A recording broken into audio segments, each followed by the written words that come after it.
Hey What's guys. up, guys? Here we are. All right. Time for another episode of In Depth. This is episode number 17, I do believe. You're the number guy. I'm the funny number guy. Is that what Yeah, it that's is? what I am. I'm the funny guy. Oh my god. But yeah, here we are. We have the WCS Challenger replays hot off the press. We'll be looking mostly at EU replays, but we might get into NA depending on how quickly we go. Yeah. So we're going to do something a little bit different. We're going to go through throws and upsets, not something more traditional for us. This is a little bit different, but it'll be fun. There was a lot more upsets and throws this WCS Challenger than I think most. Certainly with the games. Usually StarCraft 2 games go very one-sided after a certain point where it's just like, 50-60 supply advantage. How could you possibly win? Yeah. But we actually saw 50-60 supply advantages, and then the other person win. So yeah, I'm excited to see that. I actually haven't seen any of these games yet. While I was getting us coffee, Jake went through and previewed a little bit so that we would know exactly. There's so many games in these two packs. I mean, eight GSL style groups. So that's insane. That's like an entire round of 32 or something. So yeah, there's a lot here. By the way, our sound setup is a little bit different this episode, so sorry in advance if things are off. Yeah, just let us know. One episode thing. And we'll fix them. We're just using my normal streaming mic today. We don't have the headsets today. It'll be back to normal the next week. Yeah, this is just a 1 week thing. Okay, so let's jump into our first game. Yeah. Artosis hasn't seen it. I have. So it'll be interesting for him. Go for it. So our first game is going to be Elazer versus GunGFuBanDa, game number 3. Now, this was played in the losers match. So this is like elimination is on the line. Yeah. We're such a good team. You use the mouse, I use the keyboard. And then I will pause and you'll pause at the same time and stuff, which will make it screw up. Yeah. That's how we know we're on the same wavelength. Yeah. Okay, so... But yeah, I did see... Like, I haven't seen the games yet. Looking forward to going through this replay pack quite a bit. But I did see that Elazer seemed kind of unhappy with his results. Obviously, he ends up losing here. Right. So he actually got last place in that group, which is kind of surprising. Yeah. I think we definitely did not expect GunGFu getting second. Usually Thermal has higher performances, too. Yeah. But, Forge. Yeah. Okay, so we're starting with a Forge. Yeah. Yeah, this game is crazy. I remember I was talking to Sasha and I was like, this Reynor versus GunGFu game was like the biggest throw ever, and she's like, no, there's a bigger throw. There? I'm like, it's impossible. There's no bigger throw. And what is the bigger throw? This game. This game is the really? bigger throw. This game is the biggest throw in EU Challenger, according to her. Damn. I'm really excited now. So, I mean, that was actually a really delayed cannon rush. Yeah. I've never seen it quite exactly timed like that. And this is a lot of resources, too. 300 minerals, robo, 2 cannons. I do want to point out, remember that game that we watched where the robo was stuck behind pylons? And Was it like the Immortal popped out or something? What happened? I can't remember. It was, the spines went to the high ground and unpowered everything. And it was a That was a dumpster GSL fire. group, right?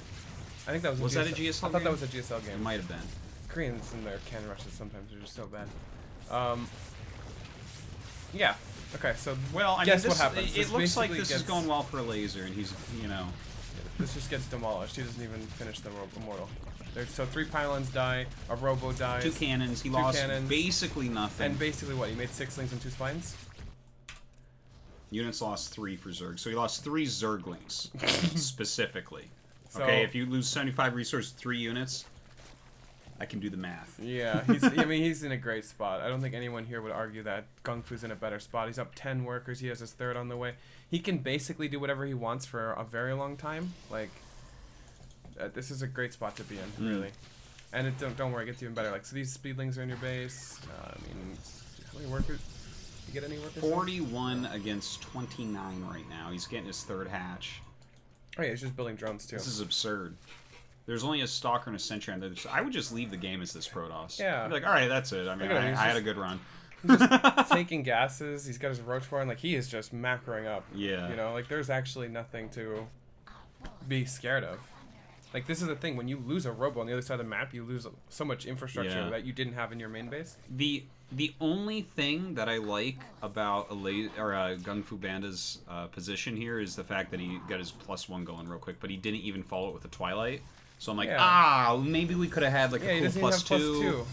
Elazer's +1's on the way too. I know, he'll probably catch up. So there's actually just nothing. There's literally nothing. It looked like it was cool for a minute, but he's down 10 workers now. So yeah, Elazer going into a Hydralisk Den. I mean, it all looks good. Yeah, he's just building 1 million drones too. Like, this is basically what you take. Like, there's actually just nothing here. Damn, right into a lurker. All right. Yeah, that's a bit of an interesting move. I like it. I think lurkers are a little bit underrated. The only thing I would like better is this. Instead of Hydra, we didn't get Hydra. We go Spire and go Ravagerling. Yeah, defense. Well, you know, my heart is really with that right now. Like, how would you? Even I almost want to just play Zerg right now because it's just like Ling Roach Ravager into Muta is like, and then back into like speed bailing basically. That's the coolest stuff in the game right now, as far as I'm concerned, across all the metagames. Yeah, I like that type of a ZVP. And I like TVZ right now. Those are my two. TVZ's always been great. TVZ right now feels really cool too. I don't know. I don't like the mech TVZ right now because it's still the same, but the bio TVZ seems like insane. It's so good. Yeah. As long as it doesn't get too one-sided at any point. Like TVZ bio feels so back and forth right now. Yeah. So right now was a 53 supply advantage. 80 supply to 30 or 40. 10 workers up. He's got +2. It was basically same time. Yeah, he's got lurkers. He's got all of a 4th base. I mean, he's doing great. It's looking pretty good. I mean, I feel like maybe throw the infestation pit down. That's the only thing missing. Yeah, this game gets crazy. Don't worry. Well, it must if the laser. I mean, like even. All right, let's see what's going on real quick. Okay. Yeah, just laying some creep with his overlords. I like it. Watch the lasers just in a bit. Yeah, slow this down a little bit. So what do we got? Fucking 7 lurkers knocking on your door. I mean, this was a bit bad here, but I mean, even still, he's up. It's 100 supply to 50, and this is lurkers. Well, I mean, theoretically, I never like attacks like this. You should never be going up a ramp. When you get ahead, get more ahead. You know, that type of thing. I live by those words, especially on a map like King's Cove where it's so hard to break someone. Right. I mean, I can't speak too much against, he's getting up here. He just traded for a couple of mortals. Yeah, I mean, he just doesn't wants look to get terrible. his lurkers up here, right? Yeah. Once he gets his lurkers up here, he's threatening like the cyber and a bunch of other stuff, and kind of have to deal with it more. But yeah, I mean, just if you watch his vision, actually, GunGFu does something really well. Like while he's doing this and dealing with this, he's counter harassing quite a lot. And it does force. Yeah, he does have the zealots popping into the 3rd right now, I think. Yeah, see, look. Yeah. So Lazer's kind of dealing with this. Nice. I think that this is actually such a key play. Yeah. Back when lurkers got very popular, this was something that a lot of pros were messing up as Protoss, in my opinion. Like if they're lurker pushing you, because lurkers are really a death ball unit. You need a lot of units on top of them. Right. A lot of units with them for support because they're a long-range siege unit, just like siege tanks or broodlords or anything like that. Tempest. All these units need a lot of units with them, so counter harassment, in my opinion, is an absolute must against something like a lurker push. You're basically guaranteed damage. Yeah, I think at this point he's lost all momentum. Like we were up, 100 supply to 50. Now it's getting smaller, 90 to 60. That's a much smaller. Yeah. Thing. Also, we got a GunGFuBanDa surround here. It's pretty high quality units for GunGFu as well. Yeah. He's really increased the quality of his army quite a bit. I'll check the upgrades real quick too. Okay, just +2 versus +2. Oh, the observer died, right? Yeah. So that was good by Elazer. Yeah. Because he would have just lost there if that observer didn't just die. Wait, what do we have going on right here? Oh, just overlords. Okay. It's a flock of overlords. Yeah. Yeah, I mean, it just feels like the wrong decision to do this if you're ahead, right? Like you're giving your opponent opportunity. Like there's actually 2 ways to look at it. You could think of it like, okay, well, I'm not going to give him the opportunity to come back. I'm going to try and end the game. But you could also think of it as if this is botched, I'm giving him an opportunity to come back. Like there's 2 ways to think about it. Yes. It kind of depends on the Protoss. If the Protoss is really greedy, then obviously you sitting back is just giving him an opportunity. And if the Protoss is not greedy, then you're potentially throwing the game away. Yeah. So I think when you make this decision, you need to scout really well and make that decision based off maybe what his tech is, if he's getting ups, if he's taking a 4th, whatever it may be. But Elazer kind of just did it. Maybe he thought he was even further ahead than he was. Well, I mean, I think that the theory behind when you're ahead, get more ahead is actually so, like, that's the way it should be. Yeah, like, sure. Almost always. But does get more ahead mean end the game immediately? No. That's kind of like getting more ahead. No, it's not getting more ahead. That is the opposite of getting more ahead. Like, get ahead in another way. So, let's say you have a 30 worker advantage, right? If you sit back and make 15, 20 more drones, and they are able to do, another 30 drone probes or whatever, are you getting ahead? No. Okay, so you don't want them to close the gap. Like, you don't just go towards max. I think what you do is you increase everything a little bit, and eventually you're going to find a moment where like they are forced into something they don't want to do because they realize how far ahead you're getting. So, for instance, I mentioned previously it looked like what Elazer was doing was good.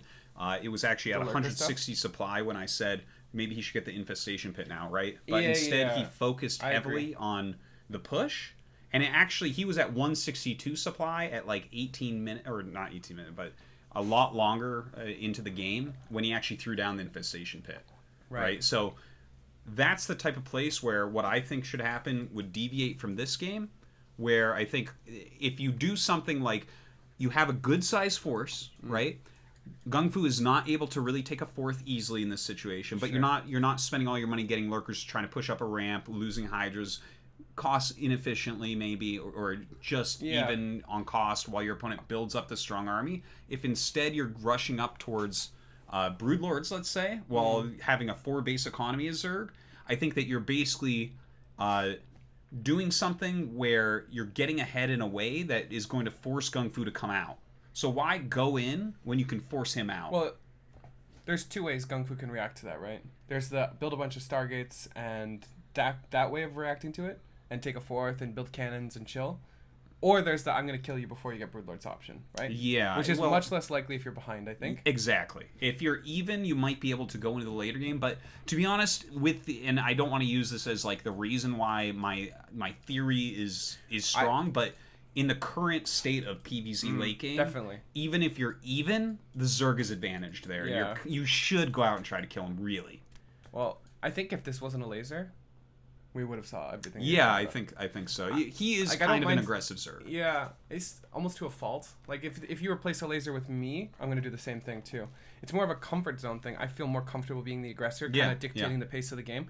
There is opportunity to falter and lose, and that's what we saw here.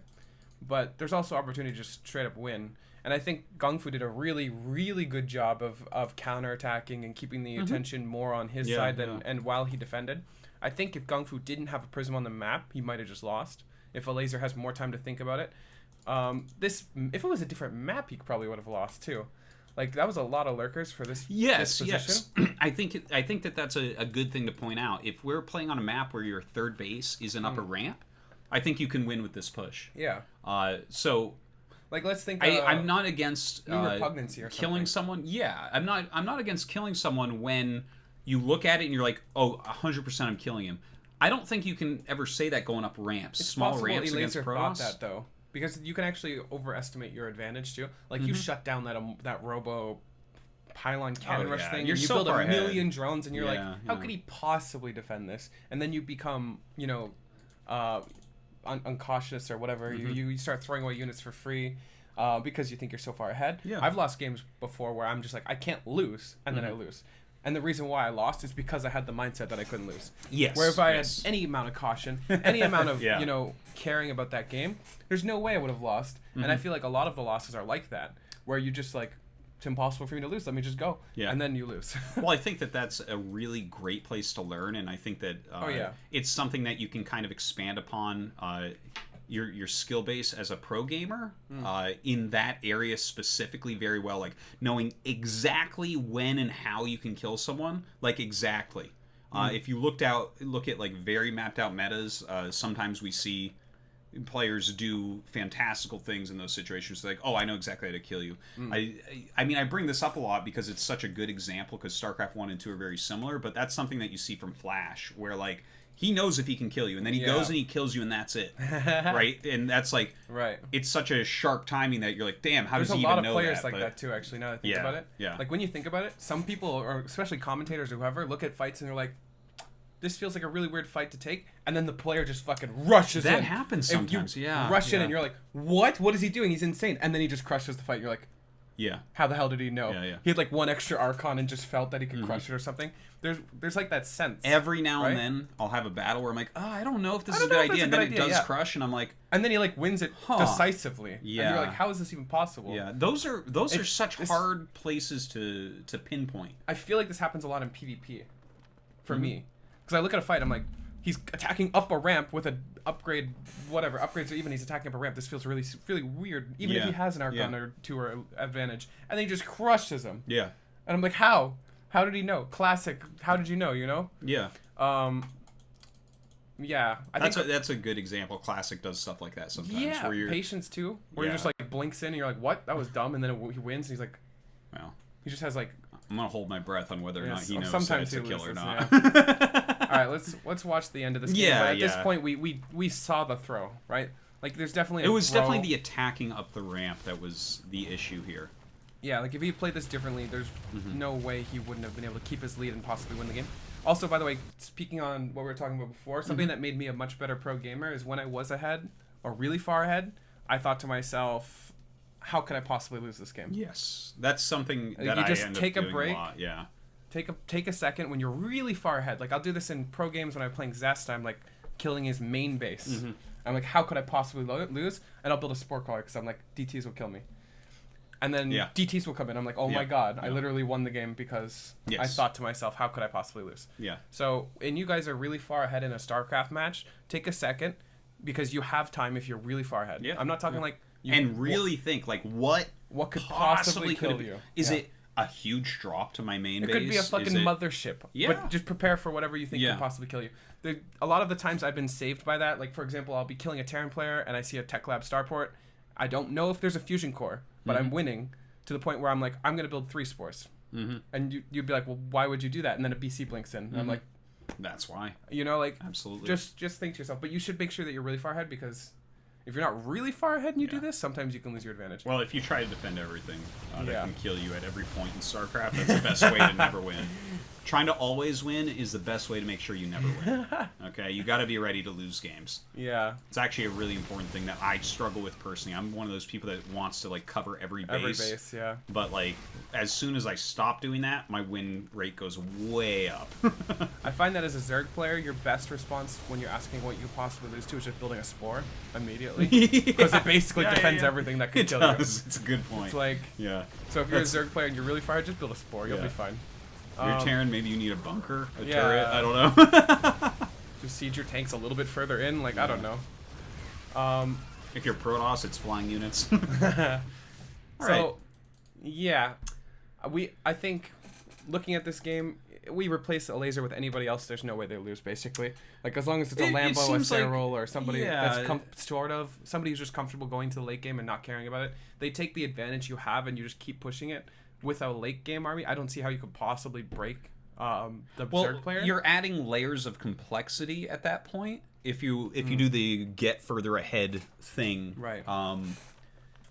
It adds complexity. Like if you're going towards Broodlords, where the Protoss player now has so many things that they have to answer. Your army's bigger, your economy's bigger, and your army is defensive. So you also like you're able to defend drops better. Yeah, Yeah, exactly. And then he can't even harass, and every time he harasses, you're actually getting further ahead from that. Exactly.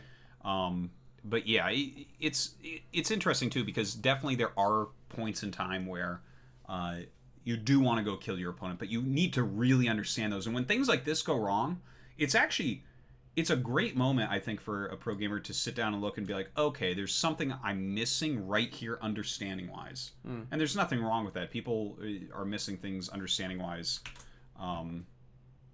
all the time. It's like the game is so hard. If you knew everything to do, you would be like the ultimate pro gamer that's like Serral or something. Right. But yeah, anyways. Very interesting game, though. And the thing is, I'm sure that Elazer knows exactly what went wrong there. Elazer's not like scratching his head. In fact, as soon as it didn't work, he's like, why am I doing this? Probably, right? So even Elazer, I think, could have taken that to a late game. Even if he's not comfortable with it, like, it's not that hard. The thing is, I'm sure he's quite strong in those late games, too. It's just, this is a place that he's comfortable. He thought he could do it. Actually, if it wasn't a lurker push and, like, more mobile, it might have even been better still. Like a Ling Hydra Bane all in or something. Like, it's a bit more... It's worse against Storm and stuff, but when you can be more on the map and attack more places at once and that kind of stuff. Yeah. Or drop or whatever. Actually, if you're attacking up a ramp... like, think about the drop attacks. Like, that map sucks for drop attacks. Or think about Ling Bane harass on both sides. Well, it's pretty easy to defend both sides. Like, it's not a good map to try to kill people on, but I think that the theory of if you're going to attack up a ramp, Mass Lurker can be very strong.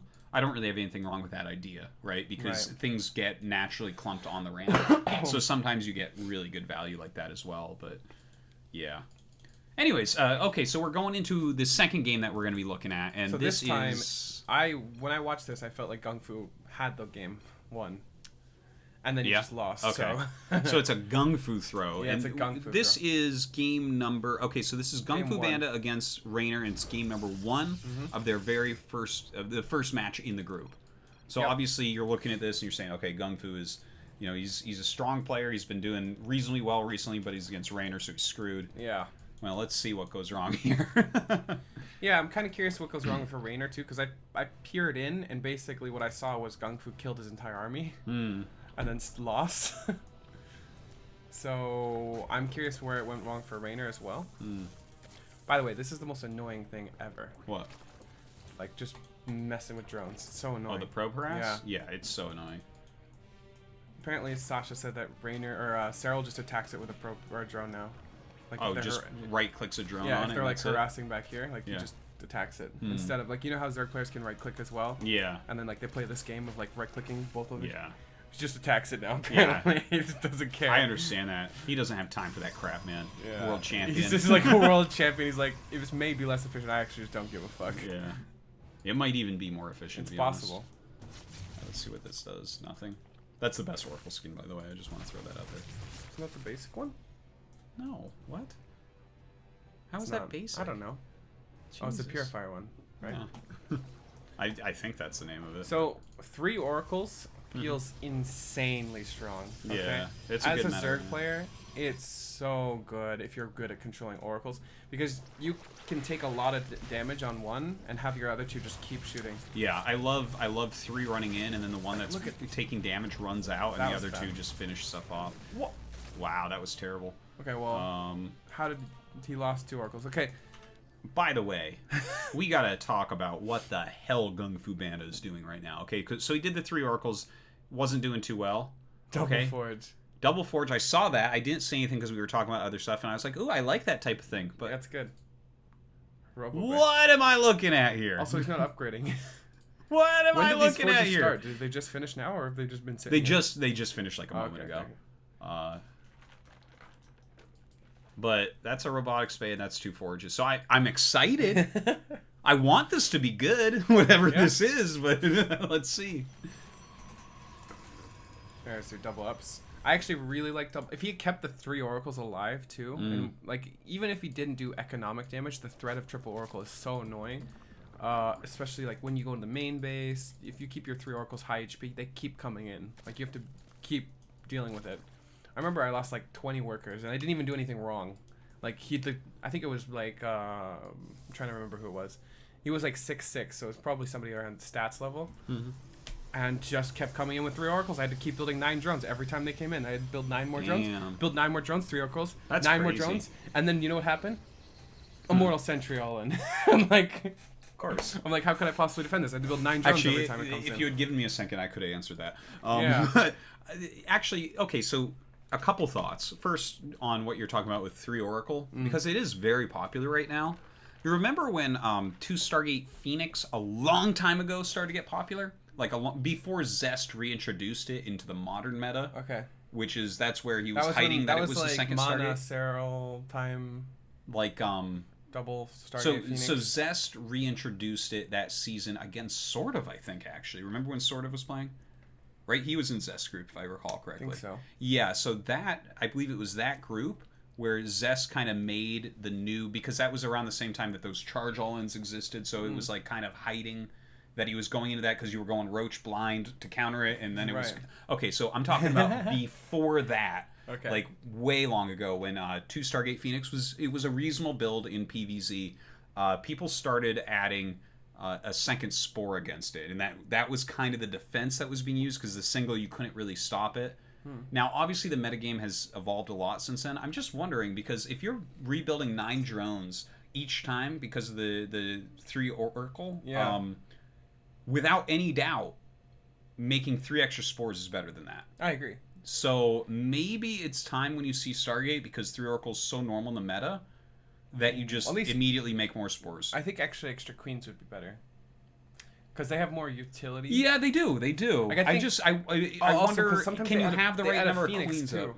Yeah. Can you have the right number of queens up to actually shut down the 3 Oracle? Not really. Right? Especially it's a little bit late. Like a Phoenix will come in and pick up 1. So if you have 2 queens at each base and a spore, that would probably be enough to deal with three Oracles. Like, that would kill 1 really quick. Like, you 2 queens and a spore attacking 1 Oracle. Yeah, you're still getting a good amount of drones, though. If you kill 2 Oracles, though, and they kill 5 drones, all the attack is basically gone. If 1 Oracle dies, it's basically held. Like, it won't kill 9 drones anymore. Trust me. 9 drones is the amount where the Oracle comes in tanks, the 2 are just shooting it down, and then that Oracle leaves, and the other 2 leave. I could have... Actually, if I would have thought we were going to talk about this, I could have brought the replay of me losing to it. Because it's actually... The guy is just really good. Yeah. Like, I didn't necessarily do anything wrong. Maybe I should have built more spores. But I thought I was going to kill it more often. Like, I had 2 queens there sometimes. And then, as soon as I put 2 queens in a spore, I'm like, I got this. And then a Phoenix flies in. I didn't even see. And it picks up one of them and continues to do what it was doing before. Like, did he go Oracle, Phoenix? Phoenix, yeah. That's great. I love it. So obnoxious. And he snuck it across the map. He didn't just, like, fly it across. Yeah. He's not looking for overlords at all. Oh, no. He knew where they were with the Oracles, and then he dodged them with his Phoenix. Well, that's the so he could kill more drones. That's the Protoss meta against your 3 Oracle defense meta, right? So... Again, I just ask. I wonder, because this has gotten so popular, maybe it's time to make more spores. Not necessarily at every base, but maybe the base that they're always coming in at or something. I don't know, but it kind of struck me as that. Right. The other thing I wanted to just talk about for a moment before we actually see this game go, because I love double forge builds. What do you think about double forge builds against Zerg? Specifically, I think they're really, really good if we're on what map? City, whatever? Why can't I think of the map? Turbo Cruise? Cove. King's Cove? Okay. King's Cove? Great. This map? Great. Like, the third base is basically non-attackable. Very macro-esque maps. Like it. If you've got one ramp to defend, and you don't have to worry about run-bys, because, like, the thing is, you don't have much sustenance on the ground. Substance, whatever. You don't have very many units, right? Yeah. So if you have to split them to deal with counters or harass, and then a big force comes and kills you, you're going to feel like an idiot because you've got 1-1 on the way, and, really, there's not much power until 2-2, I feel, either. 2? Yes, like 1-1 itself. 1-1 is not really okay. anything. Really, it's not that big of a deal. But once you hit your 2-2, now that's scary, and 3-3, and also at this point, you're not going to die. Like, if you're almost finishing up 2-2, your forge investment is already way past, right? Yeah. So there's a little bit of weakness when your 1-1 is about to finish, and you've invested all this money, and your third base is exposed, so you have to defend it. But if it's a Thunderbird, or if it's a King's Cove, or one of these maps where it's much easier to defend, it's great. It's really good. Now, what do you think from the Zerg perspective playing against Double Forge? Well, what do you think is the right way to play? Because I have an intuition about it right off the top of my head that I haven't thought of this before, but... it made sense to me immediately when I looked at the 2 forges. I just kind of, my brain goes through, okay, what would I do as Zerg here and things like that. But what do you think about that first? Well, there's 2 ways of doing this. If you're Elazer, it's attacking and then possibly losing. And if you're Serral, it's building 1 million drones, getting your upgrades, and teching. Because the Protoss is also not going to attack you until probably 2-2. 1-1 timing would be kind of strange. It doesn't make that much sense, and defensively you'll be fine because you're gonna have at least one upgrade already. So you can do 2 ways. I guess it depends on the Zerg player, and if you're a really good Protoss, you could actually take that into account, right? Like, if I'm playing Reynor, if I'm playing Serral, and I'm getting 1-1, and I'm on Thunderbird, what are the chances he actually just goes for an all-in or something? Very, very slim. Because he would consider himself much better than you, especially if you're GunGFuBanDa. Same with Serral. So you can actually do what?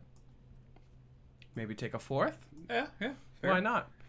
And he's doing it. I mean, he's getting Colossus. Colossus are quite good defensively against any Ling compositions, which is what we see.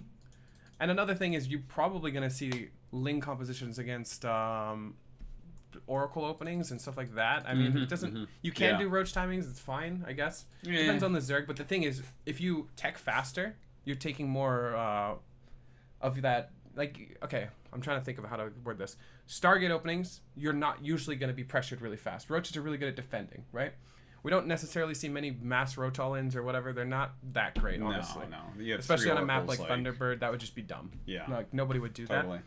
So, when you see a Stargate, you feel very safe for at least, I would say, 3 minutes. Like, 3:45 is when you have to deal with the first Oracle. Something like that. That's when I build Spores.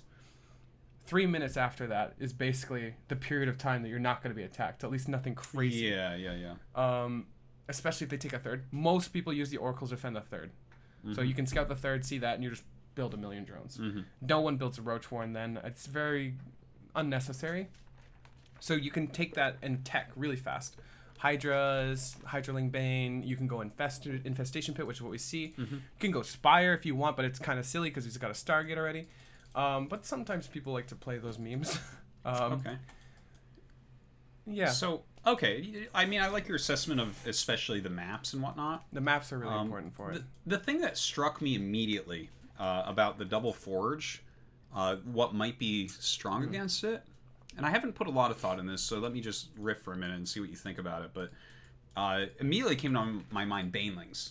Right? Because just in general, if your opponent has some sort of upgrade advantage, that makes your splash a little bit better, your high damage output a little bit better.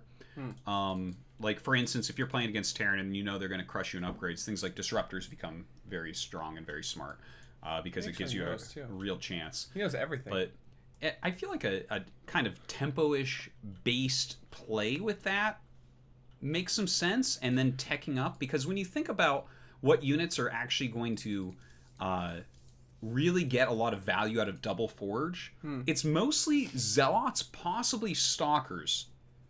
Yeah, right? I mean, it's not like the Immortal.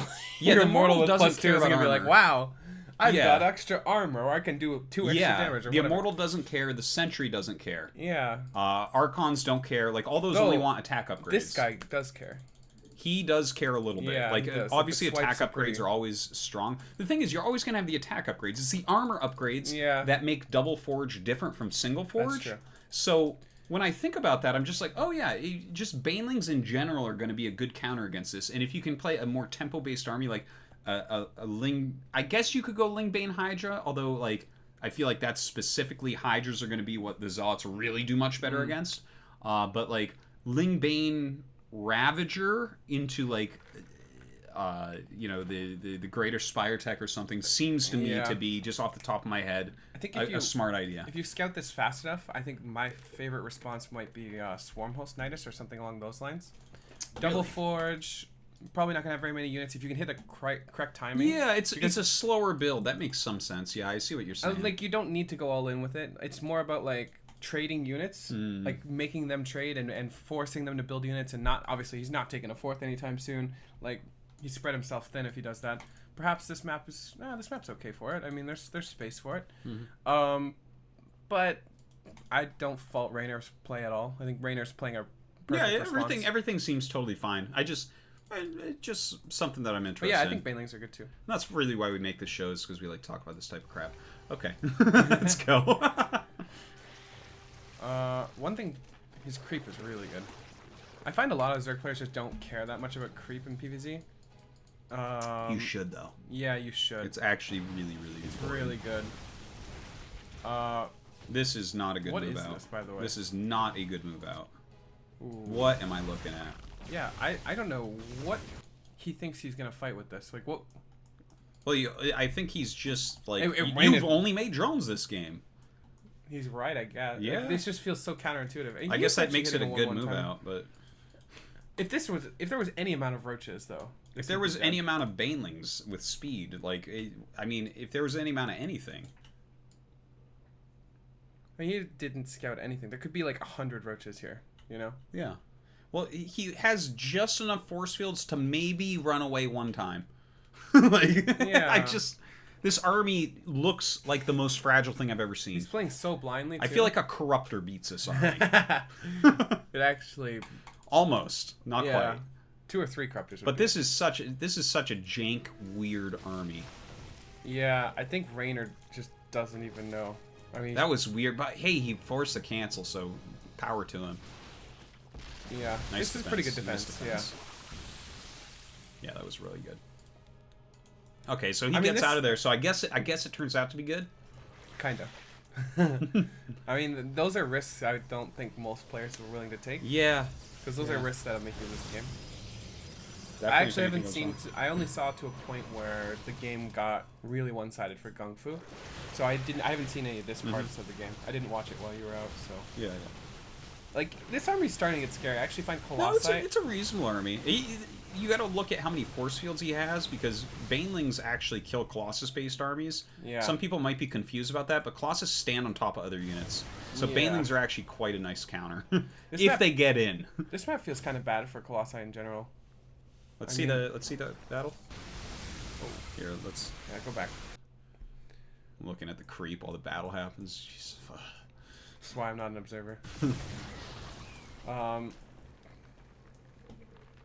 Even this feels like kind of a weird fight for Reynor, though.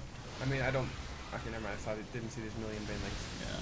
That did not go as well as I thought it would, though. I think actually a lot of those Banes ran into Immortals. Well, he got every sentry. Yeah, were there like, what? How many were there? 3 or 4? Yeah, there was 3 sentries. 3 sentries for, what was that, 15 Banelings? I think that was actually okay, to be honest. No. Yeah, I think that this is... It's not... How many is this? 20, it's not like... Is that 22?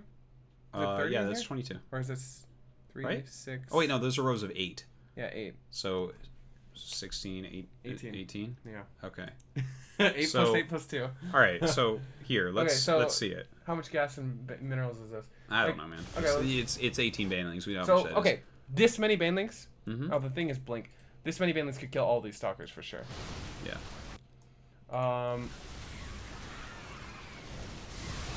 Kills what? Was that 1 Stalker? Yeah, 3 kills some sentries. units up there. That was definitely not worth. It was not perfect, but I think that here's the reason why I think it wasn't as bad as you're saying. Huh. Okay. Well, I mean, it's not game ending or anything. It's just an inefficient trade. Yeah, it's like inefficient, but the thing, this army, like if you go for like a Colossus Stalker army, your sentries are actually more important than anything. I agree.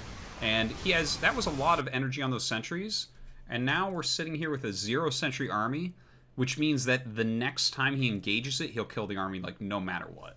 Yeah, I guess. I don't think you're convinced, but let's watch and see I'm that happen. I'm actually very surprised that we see such an aggressive GunGfu immediately after, though. Yeah. Because, like you said, that's actually very true. The reason why I'm like, is because you're not going to attack, right? You would never attack without sentries. That's why I'm going, Yeah, you but have to, he's attacking. You don't even have time to rebuild your sentry count. Like, if you're going... The energy, like, too. Yeah, exactly. Because each sentry you warp in is going to be 1 force field. You actually, if you're playing a Colossus-based strategy, it's either super micro-intensive very early, or it's like waiting for sentry energy for a long time and then hitting. Like, he's got 2-2, that's great, but right now he's got 2 force fields. Stalker Colossus. Yeah. What year is it? Okay, if it's Stalker Colossus, do you think it's better to have a high Bane count or a higher... High Bane count. Okay, I didn't even give you the alternative. Don't even care what else you have to say. I was going to say high Hydra count, but... No, well, you can probably have both, but, like, I think that Banelings are super-duper key. +3 attack. And it's funny, because I think a lot of people look at, like, Banelings and their matchups in certain things, and just look at it and say, well, those aren't light units, so that's not a good counter. It's like, no. Listen, okay? There was a whole metagame, and it still somewhat exists, where you'd try to force your opponent to go blink stalkers against your mutas so that you could kill them with banelings. Okay? And yeah, they blink and stuff, and it takes a lot of baneling hits to kill them, but it's not as bad as you think. I mean, that was actually pretty good, those banes. I mean, this was pretty good trade, though. But the thing is, I look at this army, and Reynor has enough bases. I'm not that afraid for him. I'd love to see a lurker done too. I feel like lurkers would just be good if you get a high number of them with a hive too, because you can get the upgrade. Well, nothing has ever countered stalkers as hard as lurkers. You think immortals are good against stalkers? let me introduce you to the lurker. The lurker just like one swipe kills all of them. Like... Yeah, it's crazy. Okay, I'm very curious how this game continues. Like I said, I haven't seen this yet. But so far, this army composition is really interesting, and I don't hate it, but I feel like the longer the game goes, the better it is for Reynor. Yeah, absolutely. Like Reynor's this doesn't scale. Like it doesn't scale at all. It's just the same army over and over. Like he's added in High Templars. That's the only way it gets better. The one thing is when we're talking about upgrades, like this army does benefit a lot from the upgrades, right? That's a really good point. That's what we were talking about before. It's like, what benefits from 2 Forge? It's Stalkers and Zealots. And the thing is, Banelings counter Zealots so hard, you can't really do that. Yeah. So he's gone Stalker Colossus. It makes sense. Actually pretty good. I think what he was wanting to do is hit like a 2/2 timing with max Stalker Colossus or something. And that would have been pretty cool, I think. Because maybe you're catching him. Imagine if Reynor's actually going in the Broodlord route or something. He'd be so unbelievably dead. Okay? You have like 6 Broodlords and they have this army. You're just dead. That's true. That's true. You can't go to that right away. Colossus swipe your Broodlings one time, the blink in and kill all your stuff, okay? I feel like a fungal would be good here. Yes, a fungal would be amazing. Oh my god, one infestor could just end the game. Yeah. One fungal and then your Banes roll in. And it's like, well, get out of here. There's 1 sentry. 1. 2. Well, yeah, 2. Okay. My bad, you're right, 2. Yeah. Get out of here. That's twice as much. That's 100% more. Yeah. 100% more. Everyone who does statistics does that, you know? Yeah. Okay. I want to see the engage when it actually occurs. By the way, the weather is insane. Yeah, it's rainy today. Oh, we have like two monsoons coming. Yikes. I actually love the monsoon season. I'm a nerd, so I get to sit inside and watch the rain. Yeah, it makes you feel less bad about staying inside all day. Yeah, you're like, well, I couldn't go out anyways, man. Yeah. I wanted to go outside and run, but you know, it's raining out, so I guess I have to play StarCraft. Oh, 23 pro upside. Nice. Banelings. Oh yeah, because we don't have to re-see that. Yeah, no. Who cares? Good move. Was that 56? But yeah, what ground has GunGfu actually gained this game? Because I saw people saying that this was like an upset and GunGfu through. I haven't seen it yet. Like the entire game, I felt good for Reynor so far. It still feels really good for Reynor. Okay. From my perspective too. Yeah, yeah. I mean, I see that we still have 6 minutes left or so, 6.5 minutes. So a lot can happen. The only thing I don't feel too good about is okay. Well, here's the lurkers I wanted to like a while ago. I don't.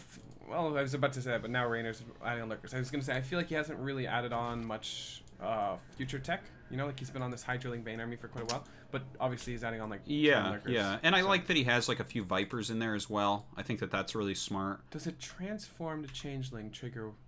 Transform, no, but untransformed, yes, I believe. Interesting. Right. So that's interesting. Do you imagine sitting at the Blizzard table like, do we make changelings that are transformed trigger stasis words? That would be good annoying. We have like a round table. I think there's better things to spend your time on. That was really nice. Really good feedback. I think that was a big mistake on Reynor too, though. It was a little bit optimistic what he was trying there. I don't know if he was planning on even engaging it though, too, which felt it looked like he wanted to grab in the Colossus. Colossi, yeah. I mean, that's because so that's the first huge win for GunGfu. I don't think anybody would argue that. Yeah, I mean that one died and the other two are basically no HP, and this is so weird though, the carrier transition. What do you think about it in this situation? If your opponent's going lurker, I don't mind carrier. You know? Yeah. I just feel like the old carrier, I'd be like, oh hell yeah, this is insane, right? Yeah. But the new carrier just feels like a pile of poop. Yeah. Yeah, I mean, I don't. So it's definitely not as good, but against the lurkers, you have to have something to counter the lurkers, and I don't think you want to use like disruptors. I don't think. Actually, like, what the else Hydra are you count gonna use? feels really small too. Like how are these Hydras ever gonna get on top of these? You know? Yeah, well, they can't get on top of it because you have the Colossus there as well. Like, yeah, I actually don't mind it. I like the carrier ad. I think that adds a lot to the army. I just find it interesting more than anything. Like, just adding on 3. Okay, here comes the fight. I think this is the decisive moment where I was like, whoa. Okay. You know? Yeah, let's see. Okay, so this is great zoning by GunGfu. Yeah. Great zoning. Getting this base for sure. He's actually picking off some of the units. He's got storms. Look at these storms. That's awesome so storms. Sick. Awesome storms. Hey, still, he could feedback these and actually kill them. It's like the old feedback. Yeah. Okay. I mean, this fight could have gone better. But still, look at the army. Like, there's just nothing here for Reynor. Yeah, yeah. If he had a... Where's his prism? If he had a prism here, the game would be over. I don't care who you are. Yeah. Like, you warp in, like... He's got 2k. Well, he can warp in easily kill 2 stalkers. bases right now. Like, he could warp in 20 stalkers right now. How would you ever defend that with your rallying units? Do you know what? I think I know what's going to happen here. He's going to attack up into this ramp. Yep. Yeah. And his units were already softened a little bit. What is this fight? Just... How? How does this happen? Yeah. And you're right. If he had a prism there, I think it's a victory. And I think if he doesn't go up the ramp, it's a victory as well. Yeah. Because he went up the ramp and got, like, flanked somewhat. And the thing is, he walked all the way up here. If, like, in this situation, again, when you're ahead, get more ahead. Like, if he kills this base and this base... Look at the HP on that base, by the way. One zealot. One fucking zealot could kill that base. Look at the money. I know. Like, this is the biggest throw. Actually, this might be a bigger throw than the last game. Okay? Like, this is, like, walking up there was definitely an issue. But if you kill both these bases, then suddenly Reynor's production is small. His economy is nothing. Look at it. Yeah, look at this. He's got that's his 83 minerals. Let's see how much money is left here. He lost 22 drones. Like, wow, he can make like 10 hydras with all these minerals that he has left.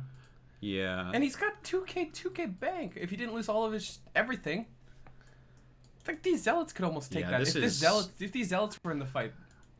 Well, his blimps got turned into paperweights very quickly there. It looks like his mothership might not quite caught, but like close enough.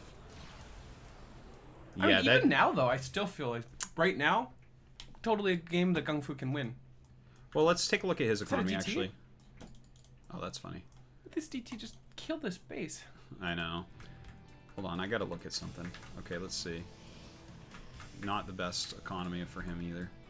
Like, you transfer here to here. Yeah. 55 to 54. I mean, I'm happy with that if I'm GunGfu. It's basically the same base. If he had killed those 2 hatches, one base, and not wasted his whole army going up the ramp. People are very eager to kill each other. Yeah. And the thing is, I think that... Oh! Okay, he does get the hatch. That's nice. One DT swipe just kills it. But now he does have this hatch down here, which, again, that could have been killed easily as well. I think just clearing the map at that point, if you get Zerg back to 3 bases and you're on 4... You know what? I actually hate the carrier decision now. I think if he actually just remaxed on gateway units with Immortals, there's no defense. But carriers... rebuilding this carrier count that he had before, it feels really slow. You know what? And also, he's got 3-3. It's a great... I'm getting chills because that's really smart what you just said. That's actually, I think you're 100% correct that I think the initial carriers were smart to deal with the lurkers, and as soon as the lurkers are dead, this is a hard thing to nail down. I don't blame anyone for not nailing this, but yeah, you have 3-3. You're getting into a low economy game. Low economy games, Blink Stalkers are amazing against Zerg in low economy. It's ridiculous. They can kill everything. They can run around the map all day long. Zerg can't trade well against them if it's very low econ, which is what this game was turning into. Whereas he's remaking a death ball composition, which is like, oh, no. You need all these units together to support each other. No. If you can spread out, you're going to be in great shape. And now he's using very few units that utilize his 3-3 upgrades. Too. Like, you could actually max out. Like, if these 3 carriers weren't here, 1k, 100, he could max on Zealots, Stalker, or whatever the fuck he wants. Yeah. And sure, he's got fungal, but honestly, if your units are spread well enough, the fungals are not even that scary. Especially when we're in 3-3 mothership territory. Like, just split and go, because once the fungals are through, like, once you fungal once, and the zealots are spread, the next, like, once the zealots get out of that fungal, they all spread out and kill, like, everything. Also, no prism. Still. Yeah. No prism. The lack of prism was painful as well. There's still no prism. What an interesting game, though. Seriously. Yeah, when you look at it and take GunGfu out and put somebody else in, though, like... Well, I don't think anyone else would have played this way. No one else would have played this way, but once you get in the position. spot that he was in, I don't feel like anyone can really lose. No, I mean, you kill all that stuff that he killed here, and then you go up the ramp. A lot of people... Yeah, let's watch that all over again. A lot of people... Well, pause. Oh, sorry. It's okay. There we go. A lot of people do go up the ramp. And again, I think that that's a mistake, like almost always, trying to just killing your opponent. You should make your opponent leave the game. Like, there are times... Okay, so, like, let's say that you're lining up for a timing attack, like an Immortal Sentry timing attack, like an all-in or something. Yes, go kill your opponent. Other than that, you should make your opponent leave the game most of the time. You should make the game into a situation where your opponent's like, fuck, and they leave. Because that's, like, really winning StarCraft, especially the later the game gets. Like, yeah, you have builds designed to kill people. Cool. This game wasn't that. The previous game that we looked at wasn't that. Make him leave. Go do all the things that are going to make him leave and make him hate playing you. He's doing a pretty good job, but, like, even this feels ambitious. Like, why don't we attack around a base? Why don't we have this better timed with the army? Yeah. Like, he's about to engage the army with these zealots being 1,000,000 miles away from the base. Yeah, that's like, true. Sure, Reynor's defending it well, but... I mean, even this fight, this is just a huge ball. If this was split, this army destroys this army. It's 3-1 to 3-3. The attack is really big here, right? Even has plasma. Like, I don't know. It just... Does he have a storm? If he had any storms... He does have storm, right? Oh, he has 4 Templar. 1 prism. Again, no prism. Yeah, it's interesting that he just wasn't really utilizing prisms. Guess he's getting ready for the... well, he even has the... Just go. Go. Right now. I mean, he has to go.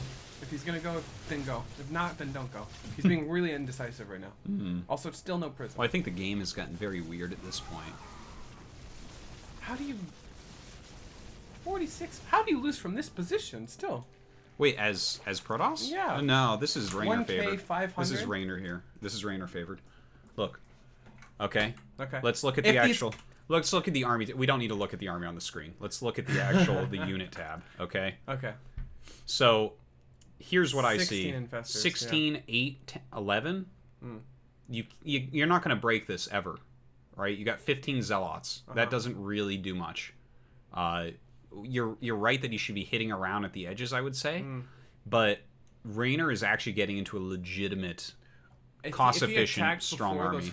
Okay, so if he attacked before the 4 lurkers finished, or the 4 more, the other 4 were defending the hatch. So he's attacking only these Hydras and Infestors. So it was 15 Hydras and 16 Infestors, roughly. 1 lurker, I believe, and this army. 5 storms. Yeah. I think it's actually doable. Yeah, maybe that's doable, also, but right now these carriers feel basically useless. Imagine if this is instead of carriers. Does he have 2 robo? 1 robo? I think he has 1 robo. Fuck, if he had 2 robos. If he had 2 robos, imagine 2 Colossus instead. I actually quite like it. Another thing that's really scary is Neurals. Oh, it actually didn't get it. Never mind. Yeah, he didn't get it, but you can't know that. He is getting it right now. I mean, yeah, at this point, I agree, though. I think that actually the tipping point is those lurkers. Oh, he gets the base? Actually, if GunGfu had 1 more Nexus... Oh, he does, on the way. I still don't mind it. I actually don't mind this. So, defensively, this army's still pretty good. Yeah. You're a 3 Stargate carrier. I mean, sure. You can make something work with this. Low Econ Zerg can't really kill carriers. The problem is Neural Parasite's going to be disgustingly good with this many Infestors. But you can zone that. Actually, what if it was Tempest? Is that better or worse? I think the carriers are a little bit better than Tempest here. But because it's low econ, maybe the Tempest would be you can zone more and trade more. You know? Yeah. But carriers, you're basically need to be in range of the units you're attacking, right? Whereas Tempest, we can just zone. I think that the initial choice of carriers was better than Tempest because he was playing against Lurker with a Blink Stalker Colossus army, and I think that from there to switch into Tempest is almost insane. Wait. Huh? Does he have 7? How many does he have? Warpins? 7 zealots. Pull this army back. Leave the Templar here, maybe. Storms. I feel like he could actually kill this army because of the positioning. Reynor feels really out of position.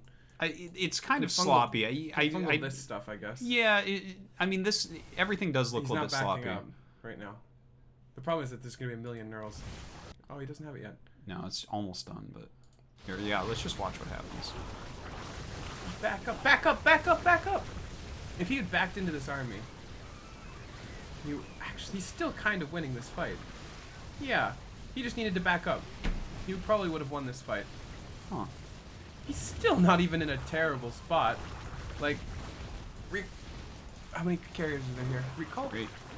Oh, brutal. Did he get one? He gets one out. 105. I mean, this base is finished. He's not mining from it. He's still building carriers. He really can't. The carriers are too expensive on this economy. You know what? The more I'm thinking about like the way that he played this, I like so many things about it, and I'm not a huge fan of Blink Colossus, and I felt okay. So for Reynor, I feel like the only thing that really went wrong this game was this battle that was over here. Right. Like GunGFu wrecked him in this battle, and that was a great battle. And then if GunGFu had not overcommitted up the ramp, I think Reynor loses the game. If he had a prism and he warped in, he had 2k minerals. Yeah. If he warped in 20 zealots there. Totally. You attack, move, and you win. Yeah. In that, you could have gone up the ramp with that 100%. And the thing is, he could have cleared the other bases and won that way. There was like, if he had all of his money spent. Why did it go so bad for Reynor? Was he just sticking on a composition that was really... I think he got out-rotated on compositionally. Oh, I think the big thing, too, is the feedbacks, because I don't think the Viper... First off, they were not transfused, so they could get feedbacked again and actually killed, right? Yeah, totally. Because 3 Vipers is actually huge against an army like this. I actually want to go back to this battle, because this battle is actually most of the game. Yeah, and I think if you replace a couple decisions, the game ends, so... Yeah. And this game definitely could have gone either way. Like, I didn't feel bad for Reynor at all until this one fight, and then GunGFu made one small mistake and lost. But, like, the idea of what he's done here, if this could be solid play... Okay, here's what I like about it. If this could be solid play... And the thing is, you're right. If you try to go into Broodlords against this, you have like 6 Broodlords, and he has like 2/2 or 3/3 Blink Stalkers with the Colossus and stuff. It's a terrible choice. So you don't go into Broods. And then going to the Lurkers seemed smart, and then the Carriers seemed like a smart counter to that. We're getting into this weird bouncing off each other theoretic metagame right now that we don't see played out that often. But what I really liked is when you mentioned making more carriers was wrong and jumping around with units. If you can get late game against Zerg, low econ, great Protoss upgrades, and then switch out of your air, because it seemed like in GunGFu's head was like, late game Protoss carriers are good. Yeah. And it's like, yeah, that is true. But in a weird situation game like this, it's like it's late game in upgrades. But it's early game or mid-game because the economy's so screwed up. So if you get into such a low economy and you're suddenly utilizing all of the really fantastic Protoss mechanics for mobility, like imagine that, right? Like you force them into this weird situation and then you're both playing semi-low econ, but you've got 3/3 blink and charge. It's like, that is amazing. I mean, that's like you can play a very tempo-based game at that point and just wreck. The carrier, like it's 64 seconds to build. Yeah. It's 350... 250 or whatever, and it's 6 supply. Like, you can do so much with a minute of your time. Yeah. That one carrier will never. And then you got to build interceptors, which takes 99 minutes because the build time is 11 seconds. You know what I actually would love too if he had 2 disruptors, because we know disruptors are good against infestors. Even in that last. Yeah, later in the game maybe. Okay, are we coming up on the? No, we're not quite. What if that last fight he had 2 disruptors? Yeah, it probably is. Because you can't neural when you go disruptor, because the disruptor is going to shoot and kill your. Yeah. Well, we've seen that start to enter, right? Start to enter this into game was the. recent enough for that to be a response. Yeah. Like his robo is just idle right now. Could have two disruptors. Yeah, I think disruptors late game against Zerg are gonna come into style quite a bit. And I feel like utilizing his robo. Why no prism? Why not immortals? He had a prism, and then I think he sent it up here and he lost it. Well, the point is the robo's been idle for like a minute and a half now. You're very right. You should have used it more. Let's see. I'm looking for this battle again because it's gonna happen after there's so many interesting things in this game, but we should relook at this battle just to see why. Because it felt like, to me at least, that Reynor was doing fine. until this. Okay, let's take a look. So first, immediately, it feels like Reynor's out of position right now, right? Yeah, I think you can't deny that he's out of position. Reynor is way out of position. It's not even close. Yeah. I don't know if he just didn't see the rotation happening, or if he thought he was going to go home, or what. For the last 4 minutes or so, he's been roaming and clearing, right? So yeah, I guess you don't really see it too quickly. This is a GunGFu play that's been good too. Like GunGFu's doing this intentionally. Let's look. Okay, here's the This start is the first really bad fight too. I think because he was out of position, he felt like he needed to go a little bit more aggressive than he should have. He's trying to put his lurkers in position. He doesn't want to lose this base, so he's kind of being more aggressive than he should, right? It makes sense because he wants to pull his lurkers forward, but it's overall really sloppy. I think this army just retreats out of the storms after this. Yeah. Like, also, wait, let's go to his vision real quick. Whose? Reynor's vision. Oops. Oh, is this his vision? I think it is. Yeah, that is. Yeah, okay. So he's kind of like, even now his screen is not, he doesn't have like a full vision of the army. You know what I mean? Like, let's see what he sees. He immediately pulls back. Even now, it feels really sloppy, right? Like, it just... Yeah, this is very tough. I don't blame him either. Like, you can see he's controlling like 3 different control groups, right? Kinda. He's got his Vipers, he's got his Lurkers. He's got his Banes, yeah. So it's a little bit sloppy. Okay. Also, I think he knows his army just loses head on here. Yeah. If he can get the Banes to connect, it's like pretty good. And then that was a good blink back. And he actually was able to use his Vipers, but now it was really, really bad. Yeah. He's got so much... If we back up right now as GunGFu, there's no way we lose, right? Yeah, no way. There's no way. He's got 35 If he just spends his money right now on army and joins it. But look, everything is actually very badly hurt. This is something funny that can happen with these Baneling armies too, where it's like, you think that Banelings, you're like, wow, he just lost all those Banelings and didn't do too much. And it's like, well, everything is super bruised. Yeah. So look at that. The Archons, this guy's got 5 health. Don't worry, guys. He's got 3 armor. Yeah. Very interesting, though. Very interesting game. We looked at it too much here. Let's look at the one more time. Like, this is just... Everything's so bruised. You're right, though. If you had a Prism here, the game is over. There's a lot of things that GunGFu could have done to win in that position. I think GunGFu now knows he fucked up. Yeah. And he has so many like big things coming too. Like this Zealot Warp, and just if it joined up with the mothership and then he went, like, it's just Hydra Ling. Very painful. Faster or whatever. Like, he just needs to do something. This was a very good game, though. Yeah. Wow, all these games, like both the ones that we've looked at, were really fascinating. Yeah, it's very fascinating. And I think we can say for sure that both of them were upset, or not upsets, throws. Somewhat, yeah. I mean, I think that this game was a very good game, and then one thing went really wrong for Reynor. So the thing is, I think that GunGFu went from advantage to throw in like less than 30 seconds. So I don't know if I want to call it a throw exactly, but I guess you could call it a throw. Yeah, I don't know. I felt like he should have been able to win with almost any decision that wasn't what he did. But okay, so we actually haven't decided what we want to do next. Well, you're the one that looked at their games. Which ones? These are the games I looked at. Oh, okay. Well, those were both really good ones. I'm glad that you did. Okay, so we heard that one of the MarineLorD Serral games were really good. Which one was it, guys? Yeah, let us know. Also, was TLO... Group B doesn't look that exciting to look at, to be honest. Yeah, I mean... For time's sake, let's jump into some Group D games, I think. Game 2? All right, let's look at Game 2. Game 2, is that MarineLorD Serral Game 2? Yeah. Yeah, okay, let's do it. MarineLorD Serral Game 2. Let's jump in. 49 minutes, guys? Are you... Woo! What are you guys doing? What are you doing to us? Okay, well, this is going to be interesting. All right. Well, we're probably not getting anything else, but that's fine. That's fine. Look, the 2 games we already went over, I love. They were amazing. It's opening 2X again. Oh, did he open 2X game 1? No, he opened 2X against Lambo.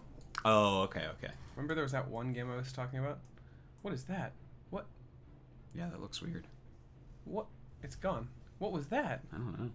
Never seen that before. That's how we know we're really in the Matrix. Did you guys see that? Okay, so 2Rex. Did he open pool first too? He did. Clearly everybody knows he does this shit. This is like the new Maru. You know? Just do it every game. Well, if it's 49 minutes after a pool first opening against it, then yeah, maybe use the new And Maru. Serral too. Like Serral pool first. Like how do you possibly... Is that SCV stuck? No. It might be. No, that's not stuck. It looks kind of stuck. No. It can get out. I think it can too. I think he's actually just putting them here in case he wants to put his Marines here. Oh, it's actually Reaper. Oh, they were stuck. Well, that's something you should have had prepped. Okay, yeah. Anyways. Whenever I see that in a pro game, I'm like, oh. Wait, whoa. You got a drone. No. Well, yeah, I did do that. I'm talking about the Roach one. Mm-hmm. So, let me think about this. Yeah? If it's a proxy 2X Marine, Roaches make a lot of sense. If it's proxy 2X Reaper, makes a lot of sense, I guess. Kinda. Does it? Yeah. Pool gas. I think it's fine. Pool gas Roach Horn? Is it better than just droning? I feel like you kind of have to do something on the other side when you do this. Yeah, I think for sure. Two drones too. Like that's yeah. pretty big actually when you're not building drones and you're building her. Like it's 12 workers right now. He's on 12 workers on his mineral line. 13 now. What is it? 14. Yeah. Like this is an advantage we shouldn't have. It's 24 SCVs to 17. I think Serral has an interesting way of dealing with it because he wants to be aggressive. I actually don't mind it. I like where he put his factory. Oh, okay, wait. What? MarineLorD is doing an amazing job. Like he's really delaying this a lot. He goes straight into Tech Lab. The Reaper scouted everything. I think if this was Marine, there's almost no way. The factory might be a little bit faster though. Yeah. I don't know. I just don't like. You went pool first against a proxy 2X, right? You're already considered in a pretty good spot. It feels like now you need to do some damage while you drone behind it. Like he is actually not droning either. I think he will be momentarily. Yeah, I mean these two roaches feel completely useless, I think the two these roaches... actually might be defensive. Yeah, those are definitely defensive roaches. Okay. Like look at he's doing a great job. Look at it, he's just slowing this down. I mean, he can do it forever too. Look at it's just doing. He's doing an amazing job. If he didn't do that, he'd be dead. But now he'll have a cyclone, so it seems like it's basically held. Yeah. And he's building one drone at home now. He's at 29. He's actually doing an amazing job of building SCVs too. Like a lot of Terran players would be like, "Oh my god, I'm getting all in. No SCVs. Oh my god, I need a starport. Like I can't build my natural CC. You know, like they freak out." And he's just like doesn't care. Like he's building SCVs. He's got his natural command center on the way. He's got a starport. Like he knows how good of a position he's actually in. Like look at he's on the. He just got biled to the face, and he doesn't care. He's not even repairing it. Yeah, it's interesting. Like and now he's repairing it. I almost feel like he almost tried to throw the game. No. So what I find interesting is the choice to do the Roach Ravager, because it does feel like you need to go across the map and do some damage. Yeah. But anyone that you really respect the play of, I feel like you should assume that they're going to stop the Roach Ravager without taking damage, which we basically saw. Was that Roach Ravager attack worth it? I would say no. No, definitely not. So is this does he disrespect... He disrespects a little bit. MarineLorD? Does he think like, well, I'm Serral and I can just do this to MarineLorD, or is it something else? Is it like he just isn't? Well, it's possible he's trying to not play to his image a little bit too, and be a little bit more aggressive. Okay. Yeah, like, I mean, there's a lot of reasons you could do it. It's just it seemed like a faulty decision from the get-go, I guess. I agree. I mean, that's why I was immediately I was like, whoa, right? Yeah, because you do have to do the damage. I was thinking about what. The Terran's not worth his salt if he can't stop that counter. It's like, why would you do the build if you can't stop that counter? Yeah. Cool first round roaches. This is so good, by the way. Didn't get it. Nice body block. Nice body block, yeah. One Ravager. I would take that for if I'm MarineLorD, though. Oh, as MarineLorD? Yeah. I would take it. He's still doing damage.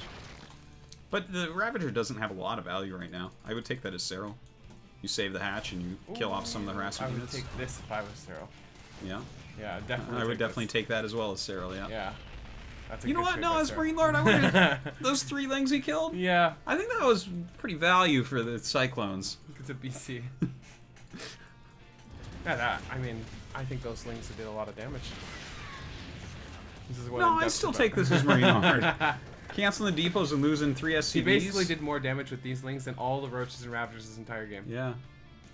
So he is doing a really good job of like not just losing.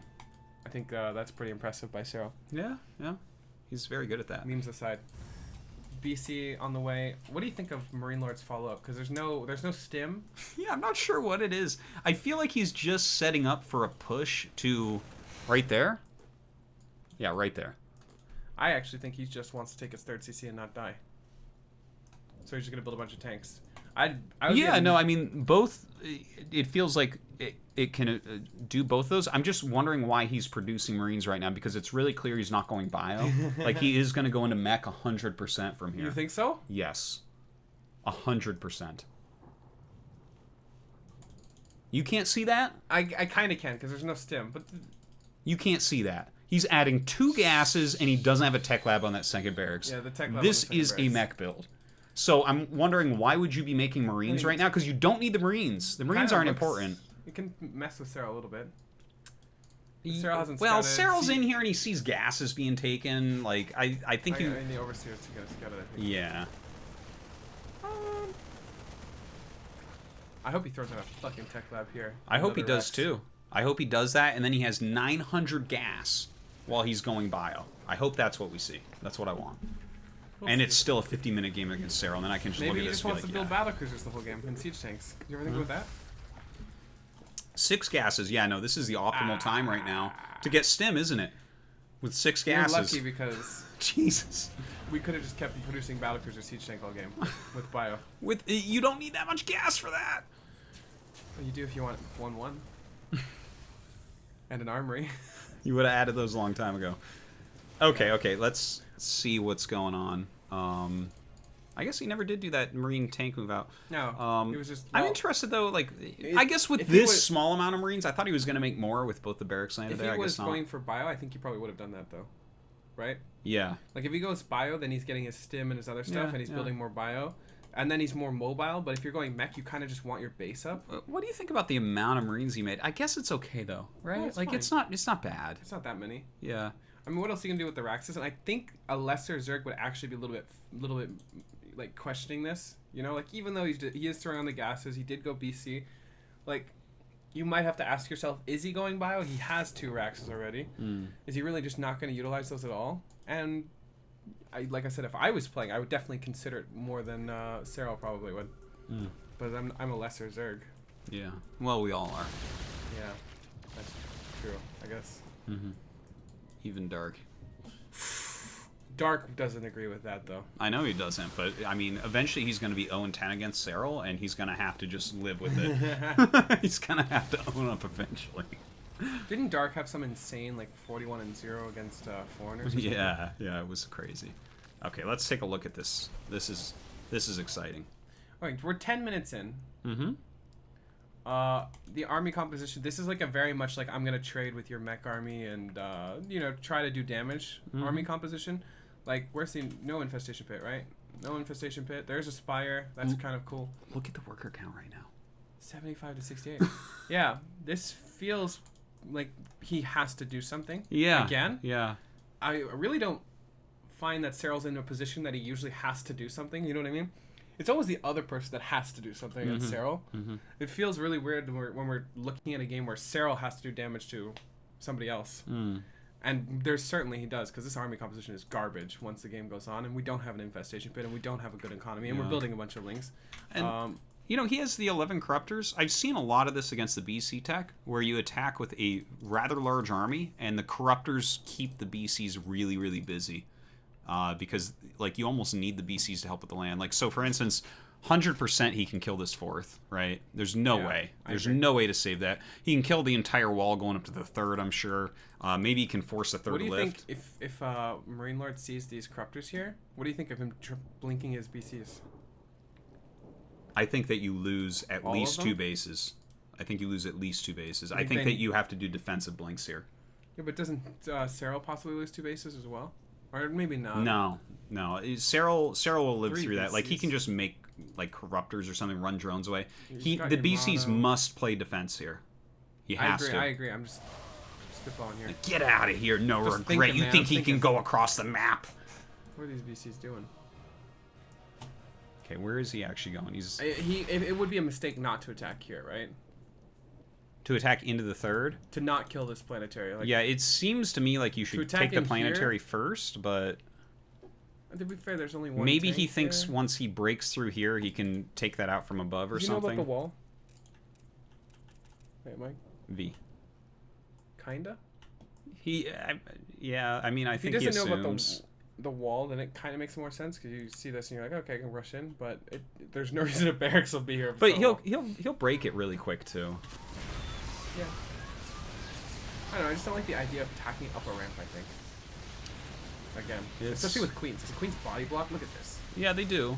They do. Like, I think he should have taken out the other one first. Oh, this feels actually amazing from MarineLorD. Never mind. Yeah, the repair is very, very strong. Yeah, also, like, he's just... Look at this shit. It's just fucking... It's the most annoying thing ever if you're a Zerg player. Like, all your shit is just stuck on itself and tanks are shooting away. If there was even one more tank here, this army would already be dead. As long as it wasn't in range, like a tank here. All of this army would be dead. This whole army would be dead from one more tank. Yes, everything. It would have shot like 7 times by now, and it would have killed this whole army. Yes. Woo! Good thing I don't play this matchup. It's pretty annoying. I mean, still though, 27 workers actually. 20? Because we were repairing the DCs? Yeah. Thing is, you can lose that. He didn't lose his orbital. Like, he had a high enough SCV count. It's okay. He's continuing to make SCVs throughout this. I think this army would have done so much better here originally. He's doing. Well, he would have cleared it. He's basically like, doing what he could have instantaneously. done before, but he's doing it with a smaller army. And you give away all of his. Is he actually even going to get it? Not anymore. No. Oh my god. 44 SCVs is a pretty big number now. But Serral wins this game. Yeah. Well, okay, yeah. Let's take stock. 22 overlords. There's a lot of overlords. Wait. Yeah. Huh. I don't feel like it's that bad for MarineLorD. It's not that bad for MarineLorD. I think if he actually... Wait, he didn't lose that CC, did he? Oh no, there it is. So if he loses that CC, then it'd be really bad. I think he could have been a bit safer with his SCVs. Do you think he looked at that and he's like, oh, Serral's all in? Because I think he might actually. No, I think that it's not like exactly all in, I think. And I think because I see a lot of Zergs do this where they do the Corruptor Roach Ravager attack. And obviously some queens coming along, but like 5 Corruptors? Yeah, I don't think you consider it completely all in, but it's definitely aggressive. Like for instance at WCG, Reynor did something very similar like this to Maru on King's Cove. Right. It feels like Reynor did it several times in a row and then just was dead, right? Because if you keep doing it, but when you kill that much, maybe you can transition a little bit as Serral here. But it looks like he's still making it. He only made a couple drones. Well, he has to rebuild the Corruptors either way, right? Because yes, we know there's BC count is growing. If not, it's still 3, so you still have to respect it with Corruptor. Yeah. I actually think if this BC wasn't here, like this HP, you blink these across. With a 4th? Blink them across right now? Yeah. How many Corruptors could he possibly have? No, I don't think you blink him across. I think from now on it's actually defensive blinks now I'm thinking about it. Defensive? Yeah. You think you just die if you blink them? Yeah. It's not worth what you get done. I think the BCs are crucial. I think it depends on the player. I think if it's someone you consider way better than you, this is a possible opportunity to win the game. That's what I think. Like, imagine 4 BCs here. And all the Corruptors are popping. Like, whew. The thing is, we have this intel that we know it would be a good blink. We don't know if there's, like, maybe 7 or 8 Corruptors out already if you're MarineLorD. But if you knew what we know right now in your MarineLorD, your map hacking, you'd do it, I think. This one's too low, though. So maybe not. I don't know. We'll see. Yeah, I'm not buying it. I think you need them defensively still. A lot of your walls were killed. You don't have that many siege tanks. I hope he just blinks them across and loses them all. Just so I can be like, told you. Yeah, maybe. Maybe he'll still add that tech lab and go stim, huh? That would be insane. It's like a 40-minute bio game after. Yeah. Do you remember when TY used to go mech, and then in the really, really big games against Zerg, he would actually get 2 eBays to upgrade his ghosts later on? Yeah. That was the sickest.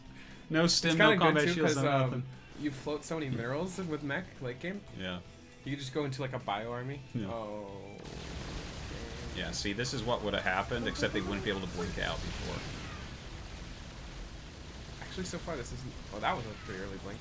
I guess you actually want to blink them a little earlier because if the corruptors chase them down and you're blinking with no HP, they just die. Like he gets that one, yeah. Instead, yeah. You know what? He couldn't do this if you blinked across the map. Well, the corruptors would stay across the map and kill them, and then you wouldn't have any BC DPS here against the Roach Ravager either. That was not terrible. Like, look at the supplies, actually. They're quite even. And also, the income is coming back up for MarineLorD. This is really fucking annoying. BC is here, though. That could have gone a lot worse. How many battlecruisers survived that? Is it 2? He's got 2, yeah. Yeah, 2 battlecruisers for what happened. Not bad. This actually went a lot better than I thought it would. Are we playing mobile mech? I think we are. No. Well, I guess he was making Cyclones right now. Yeah, he's playing it. He's playing battle/mobile mech. It's not so much battle mech right now, though. Yeah, now battle mech is when you're roaming looking for battles. It's not just a unit comp, it's a style. Yeah, so mobile mech is just being able to move around without battling. It's just the worst adjective you could give it. Why? It's just not fun. It's not fun? It's not fun. How do we call it banana mech? Banana mech. Actually, banana mech should be sieged up mech. Like in a banana? Yeah. That's banana mech. Alright. From now on. I expect if you see banana mech, you call it banana mech in GSL. Alright, I'll do it. Could you imagine? Everybody. Nick's not gonna know what the hell's going on. I'd love to see Nick try to dissect what the hell you're talking about with banana mech. It's shaped like a banana, bro. You should get this. Oh, get on my level. You should just make up random shit in cast, like. Just act like. It's real. Oh yeah. He's going Einstein mech. Yeah. Or fucking. Like, I don't know why they call it Einstein mech. Do you remember when? I forget. Was it Husky or somebody wanted to call 111 like was it Destiny Cloud Fist or some shit? Do you remember this? No, I don't remember that. I feel like this was a thing that I'm not making up. It's just like, why? You know, originally, what we called 111 was the Tasteless build. Really? Yeah. That My was God. insane. Yeah, that was crazy. I kind of wish the BCs weren't even fucking here. Yeah. Like, I just wish they were at home. Yeah. Like, they actually are just useless. I think if they did so little here. If you didn't take the absolute worst fight humanly possible there, this would have been a really good spot to be in. Like, these tanks blocked all the stuff, fungled, and actually biled almost everything. Yeah. And it's still kind of traded, you know? Yeah. Like, if the tanks were like 1, 2, maybe 3, actually, yeah. And then the fucking battle mech was spread out a bit more. Because he can only use bile on so many things. He can't bile all 3 and the battle mech. Yeah, it feels like you don't even need to poke up with everything because they can't even all lock on at that point. Like, yeah, you can push. It's kind of like when you see the big Bioforce going against Ling Bane. Sometimes you'll see just a small portion of it go forward and put damage on. I think that same thing can be brought into this style as well, where it's like you don't have to walk up the ramp with everything. You can leave a bunch of it back, spread out a little bit, walk up with some, and then come back. I have a question, but I'm trying to think of how to articulate this question. Okay. It has to do with returning players in StarCraft 2. Hey, wait, your question. Why do you think that players who reached incredibly high heights at some point and return and are good again, do you think it's mechanics or do you think it's the way they think about StarCraft, the way they like dissect the game, you know, like the way they understand the game? Is it mechanical or is it like intellectual? Well, I think why it they're so can good? be both, but I think it's mostly intellectual. Like, because mechanics actually you need to get back. Yeah, and not just that, but mechanics increase over time.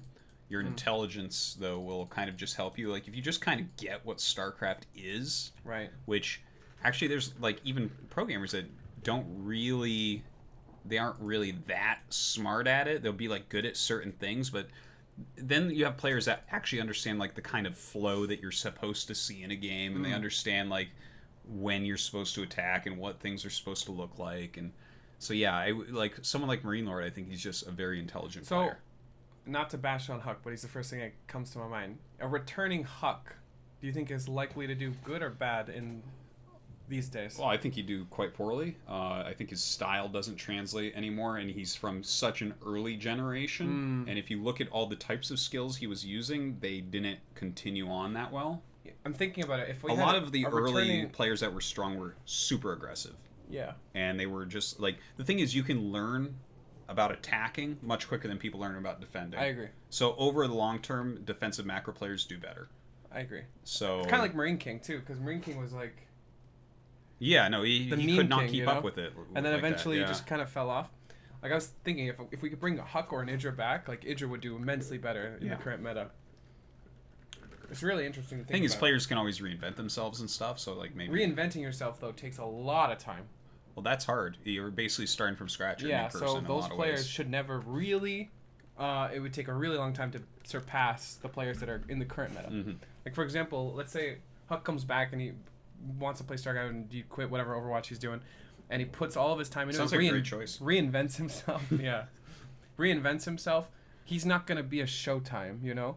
Showtime's been the wall for 6 years while all this is going on. It would be immensely impressive to me if you could just reinvent yourself like that. And even I, who's someone who plays constantly, it's really hard for me to break away from my comfort zone and do well. Like, I can win games, but can I consistently do it? You know? You gotta really put that effort in, man. So tough. When I'm looking at it, I'm basically like, I need to practice 80% macro, 20% all-ins to truly improve in that department. Well, that's something. And I also need to put in a ton of time. If you put in the time to do that, you become so strong. Like, that's actually what I feel like Ragnarok did recently, because that guy was just pure aggression for the longest time, and now he plays a beautiful macro game. Where the hell did that come from? Right. But it feels like he kind of reinvented himself. I think we saw the same thing from Lenok. Towards the end of his career as well. Yeah, I think someone that suffers from this is Impact a little, because Impact is a really strong early game. He's missing a big chunk. He has a really strong early game, and he can play late game. Like, we've seen him play late game. Yeah, it happens. But imagine if he had a monstrous late game. He would be one of the best, if not the best, third player, I think. If he had a monster early game like he does, and also has just a decisive, excellent late game. Well, he would kind of be a new Dark or something. Yeah, he would be kind of like Dark. I think he might be better because Dark's early game aggression, I don't know if this is on the same level as Impact. Yeah, I kind of agree with you there. Yeah, I think if I picked one player to all in, I was like, which all inner am I going to get on my fantasy all in team? It would be Impact before Dark. That was a great scan, by the way. Assuming the game ends at 6 minutes. Just like, nope, after 6 minutes, the game ends. Sure. I would pick Impact. Yeah. No, but if the game continued, then I would pick Well, that's what he gets so much practice in, which is part of why he's also not the best. Yeah. A lot of the times, like, the reasons why you're good are also why you're bad. That's very interesting to say, because true. Yeah. Yeah. Yeah. It's actually, if you really think about that, it's a funny thing, but it's really, really true. Your strengths are your weaknesses. Which is, like, that's the funny part when you see a player like a Mario or a Serral. Does this apply to everything, or is this just a StarCraft thing? I'm trying to think of I don't even ever think about anything other than StarCraft, so I'm not sure. I agree 100% in StarCraft. Yeah. It's counterable, right? Like, your strengths are counterable. Well, it's also, like, the reason why you're strong at rushing is because you rush all the time, right? It can be very simple and very complex. But, like, that's why players like Serral and Maru are so impressive. Because they're good at everything. Yeah, you can't. Yeah, they just can do everything. Yeah, I agree. Most people cannot, though. So. Why do you think those players can do everything so well? Because they're better than everyone. They just practice more than everybody, or is it they? No, are they more efficient at practicing? Are they smarter? I think that there's a lot of different reasons that are in there. I think that Serral has the best mentality. Maru apparently has a 6'7" Protoss.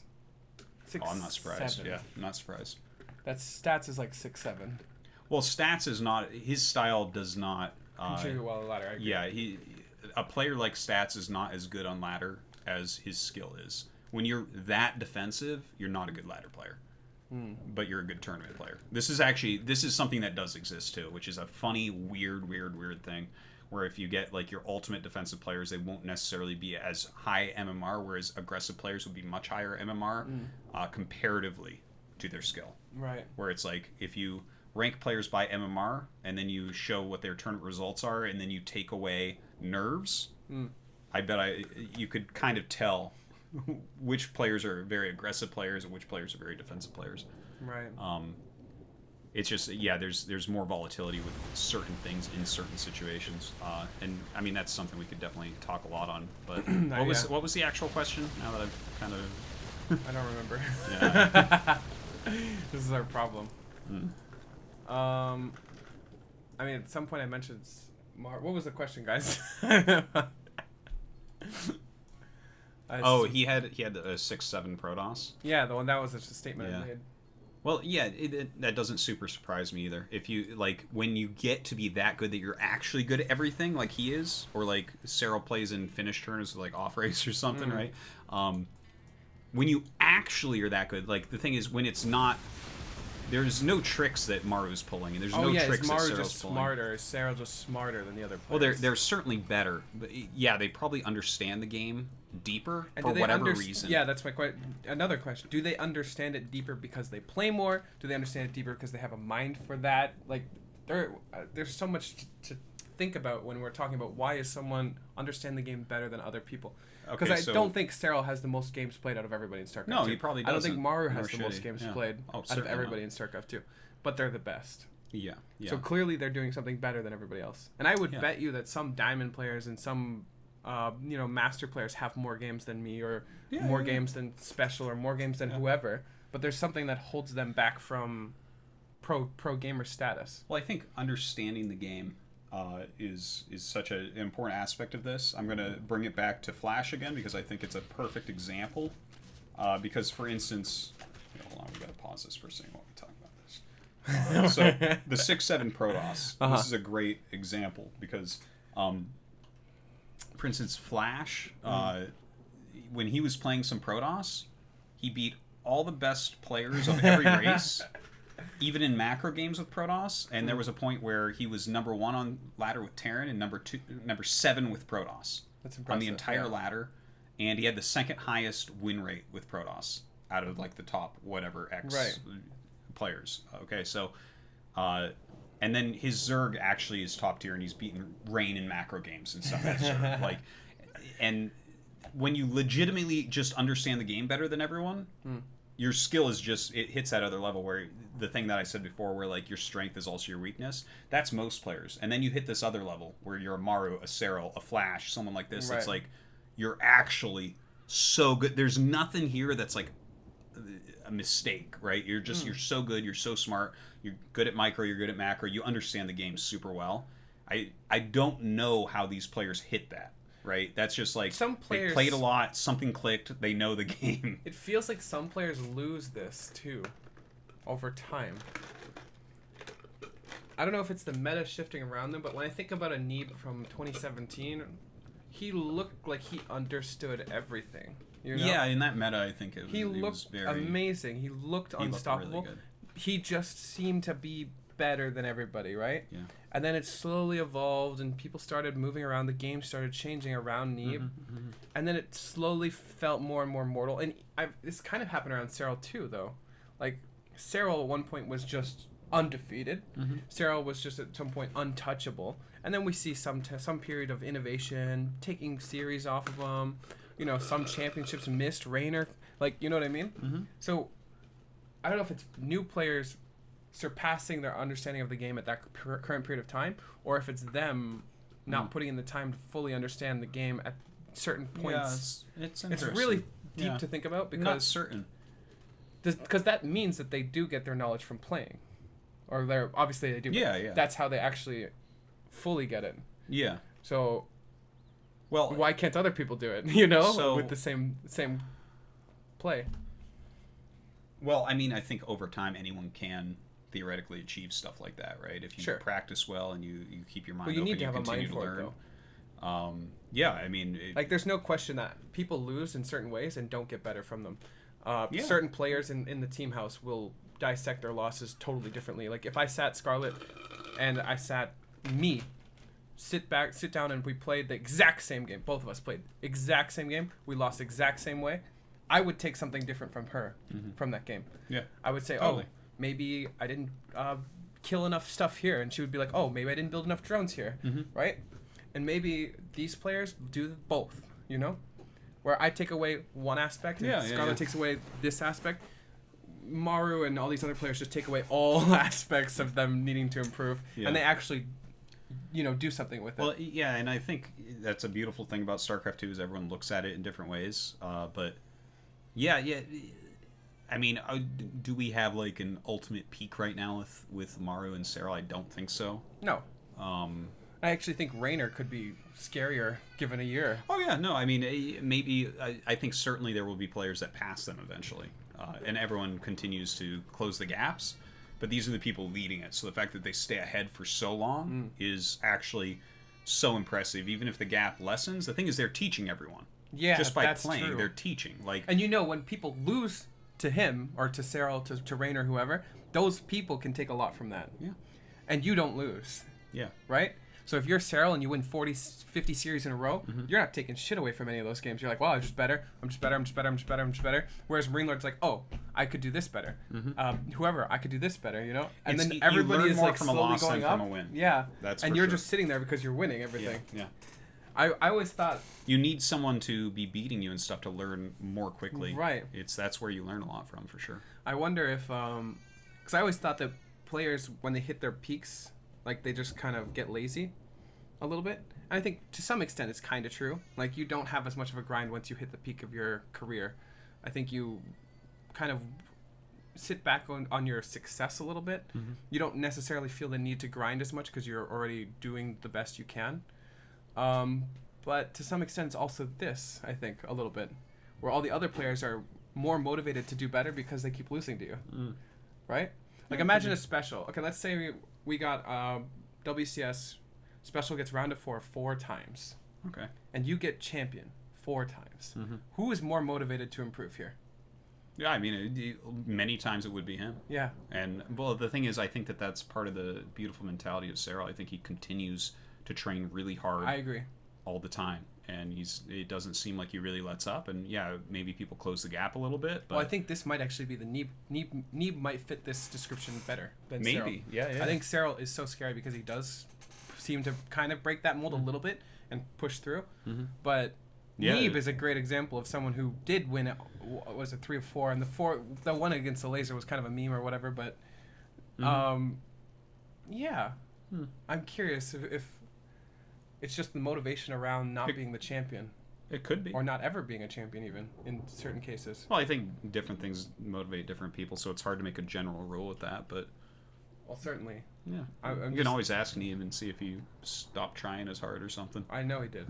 Well, there you have it. But it's also for your own mental health, too. I don't think anybody can just grind forever. Like, nobody's that insane. Like, at some points, you're going to have peaks of interest of wanting to play. Every now and then, I have this sudden inspiration to do, you know, everything I can to be better. And I play 12 hours, and then I look back, and I'm like, fuck. Do I have to do this every day for, like, a week, you know? Oh, yeah. And I do it for a week, and I'm like, no, I have to do this every day for a month. And then I'm like, a year, yeah, and then you keep doing it, right? Yeah. And then at some point, you're like, it's just, I can't do it for 6 months. I can't do it for that's most people, yeah. A year, 2 years. I could in the past. I could when I wanted it more, but now I want different things in life. And I think a lot of people do this when they get older. Yeah, that's. It's not that people get slower. That's not it. It's that people's motivations change and they don't want it as bad as they once did. 100%. It's so interesting to think of Flash, because Flash is past the age and past his, like, absolute. He couldn't be better if he tried to at some points, you know. And yet he's. I don't know if he coasts from his peak, or if he's actually still getting better. Oh no, a little bit ago, he even publicly said, "Yeah, I'm improving. I'm like getting better." That's so cool, though. Yeah, that's so cool if that's the case. And right now, he said for this season, like in the previous round, he said he's a little bit below where he wants to be at the moment. Kind of that's so cool. Pointing towards. He feels like he dropped off a bit. There was some time in there where he took time off for his wrist and stuff, so it seems like he decayed a little bit and is fighting back up the hill right now. That's really impressive. Yeah. I mean, if you can achieve this, like if Serral took a year or two break, he could come back and be the champion, I think, as well. Because you reach this level at some point. Yeah. Well, you've already solved so many things. So the things that you've solved that never run out are like the mentality thing. The way to practice, right? You have a general understanding of the game that is so high level. So yeah, you have to catch up on maybe refilling your mechanics, maybe figuring out exactly what the metagame is like at the moment. But you've already solved actually the things that are harder to solve. Time will give you the metagame. Yeah. Right? Time will give you mechanics. Everyone can get those easily. What people can't get as easily are things like mindset. So. That's true. Yeah. That's true. I'm trying to think more, though. Do we feel like there's certain so I find that there's a direct correlation between mechanics and MMR to some extent. Yeah. Like when I play someone who's 5'3", I know they're 5'3". Not because they're dumb, but because they might be a little dumb. It's mostly mechanics though. Like they take fights they shouldn't take, or they make units they shouldn't make, or they don't build enough workers here, or whatever, right? And you can feel it.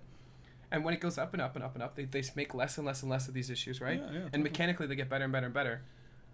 But at some point it pulls away from mechanics and becomes more intelligence, it feels.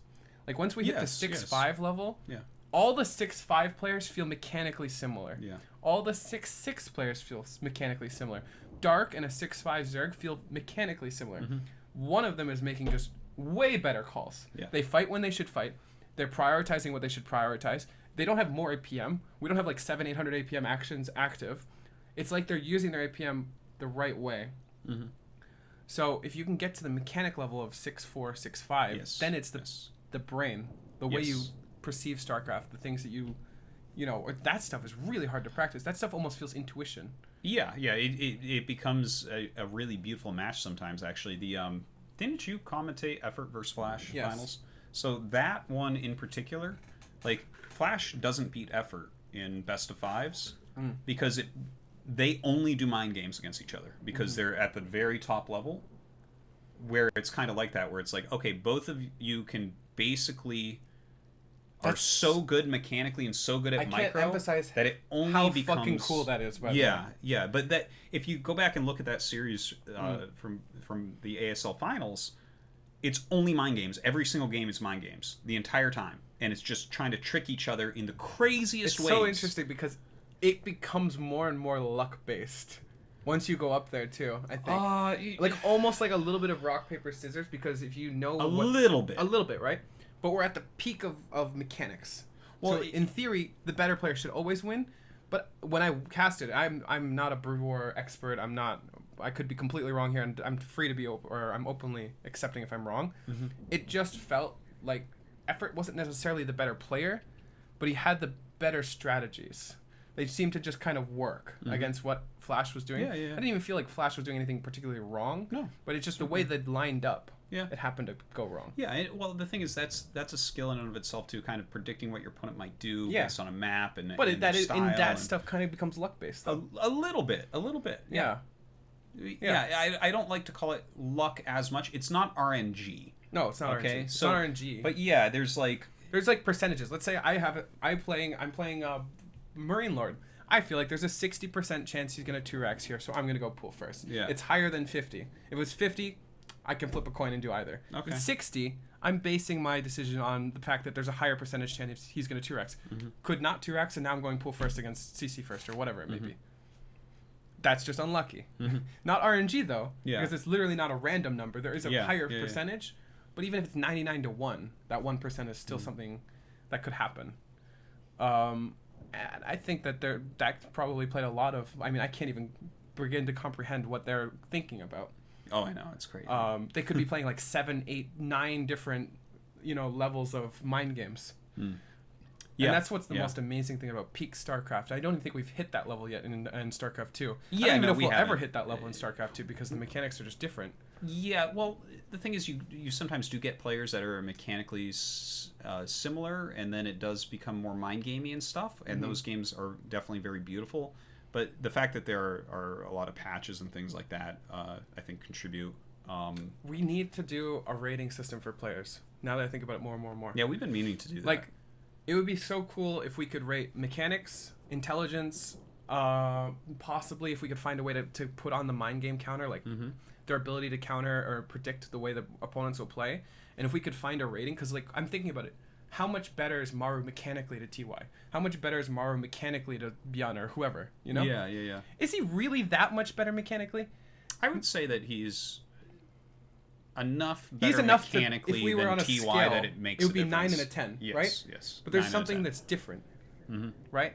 So if we kept plotting these things on a graph, we might see a better, like. I feel like with the best Korean players, I could do a pretty good. I think we could too. I think I know the Koreans well enough too. Yeah. I think the Europeans would be a really question mark, and the NAs would just. We couldn't put them on a chart. Yeah, I don't watch enough NA games, and then Europe is middle of the pack for me. Whereas I watch like every single Korean game. Yeah. So. I think we should do it. Yeah, we definitely should. That would be interesting. Maybe we should jump back into the game though too. Yeah. But yeah, this is I love these types of ideas and well, this could have been an episode in itself. Yeah. Wait. Corruptors, where are you? Yeah, so the BCs were down in the main base, and then he jumped up onto the army. Really smart. Yeah. Think about it. You have to respect this. You're not going to lose your hive, your infestation pit, your roach war, and everything. Yeah. There's only one true way to respect. How many BCs is it? 6. 6. The big mistake was having these here, because, yeah, that's the only thing. Well, you had to because he hit 2 different areas. It's almost like a checkmate, you know? That was a beautiful move. Yeah. Yeah. He put pressure on down there and then used tactical jump to screw him over. And now the corruptors are chasing. Yeah. And all the BCs or the broodlords are probably going to be dead by the time. And the BCs. If you lose them and kill every single broodlord here, I think the ground army, which is a little bit bigger, it would be worth. Like, I think Serral is going to be okay. He has a lot of infestors coming up with the things, and tactical jump is gone, so he should be able to kill all these BCs, I think. Yeah. I feel like these broods should have turned around a little bit quicker. Because if they're all going to die, just let them kill what they can. Yeah, see, here we go. Actually... If we had like the tanks are zoning them just long enough to get the BCs out of there. Wow. If you didn't. Oh, I feel like you almost leave don't. Yeah, I was gonna say I don't think you unsiege because you can actually keep the infestors from coming forward. Yeah, I guess he has just enough time to get away though. Yeah, that was a close. This was a beautiful move though by MarineLorD, no doubt. Okay, he's ahead in supply. I really love his play. He's one of my favorite Terrans. Yeah, I'm so curious where he. I'm a MarineLorD and a Clem fan right now. Clem, yeah. Clem was cool. He was at our house. Oh, yeah. That's cool. Alright, what do we got? So, from this position, 78 to 54. You just keep trading at this point, right? If you're MarineLorD, if you can trade efficiently, that's a lot of BCs. Well, that's what BCs are supposed to do, but it actually gets very dangerous now, too, I think. Like, you have to just continually scan, and you made a bunch of command centers, right? So... That's good, but you have to see where the infestors are. I feel like that's your number one job. Is just watching out for fungal growth and neural parasite. That's it. Yeah. Those are the only things that you actually have to keep your BCs away from. Sorry. Look at the BCs are so cautious. Yeah. You gotta do it. And the thing is, I feel like you gotta make sure you're scanning everywhere. Yeah, see? Yeah. Even this random spot. Why in the hell would the infestors just be sitting here, you know? But you gotta scan just in case. You have to. Because the thing is, that would be, the galaxy sickest, brain IQ move right there, where Serral just has him sitting there, and he's like, yep, I win the game now. Yeah. But it's cool that MarineLorD's actually respecting the possibility. Yeah. That could have been another, 5% chance, 5% chance, but I lose the game if they're there. I gotta check something. Okay, there are... How many infestors? Oh, 10. Okay. This is such a good play, too. He's gonna scan. He hasn't scanned yet. He knows the travel time, so he should be scanning in just a second, I think. 3 VCs in the main? This is cool. I'm surprised he's not. Yeah. Oh my God, that was quick. Do you think he actually didn't scan because he just knows he can blink faster than the fungal goes off? No, because if you have a burrowed one, you're not going to be able to do that. Right? Wait, can he actually jump he can before... jump before the fungal hits his BCs. So there's a counter to that, though. You burrow the infestor, and you go under the BCs and launch it. Because it hits quicker, right? Wouldn't it just instant die? What? No. So if he's counting on a full-range fungal projectile, what if you're right underneath? Is that just going to instantly? Yeah. I actually am not sure of that, but I think so, I can't right? tell if you can fungal fast enough, because it depends on what's underneath, too, right? Right. Let's say there's a bunch of drones and a spore crawler or something. Actually, we should have this. Okay, so... Let's see. That's what he's looking at. Okay, so here it comes. He could, I mean, it takes. And he already has these selected, right? And he's going to jump now. The thing is, if these come up burrowed, can't you get the fungal off? Yeah, I think so. Yeah. No, you can't do it from when the ball is launched. If you wait for the ball to be launched. Even if they were in this middle line, I think you wouldn't be able to do it quick enough. Because I don't think he's expecting it to be there either. You know? Like, it would be really unexpected for them to come up. Yeah. Because he didn't scan. Yeah. That's a bit of a gamble. That was a gamble, I think. Yeah.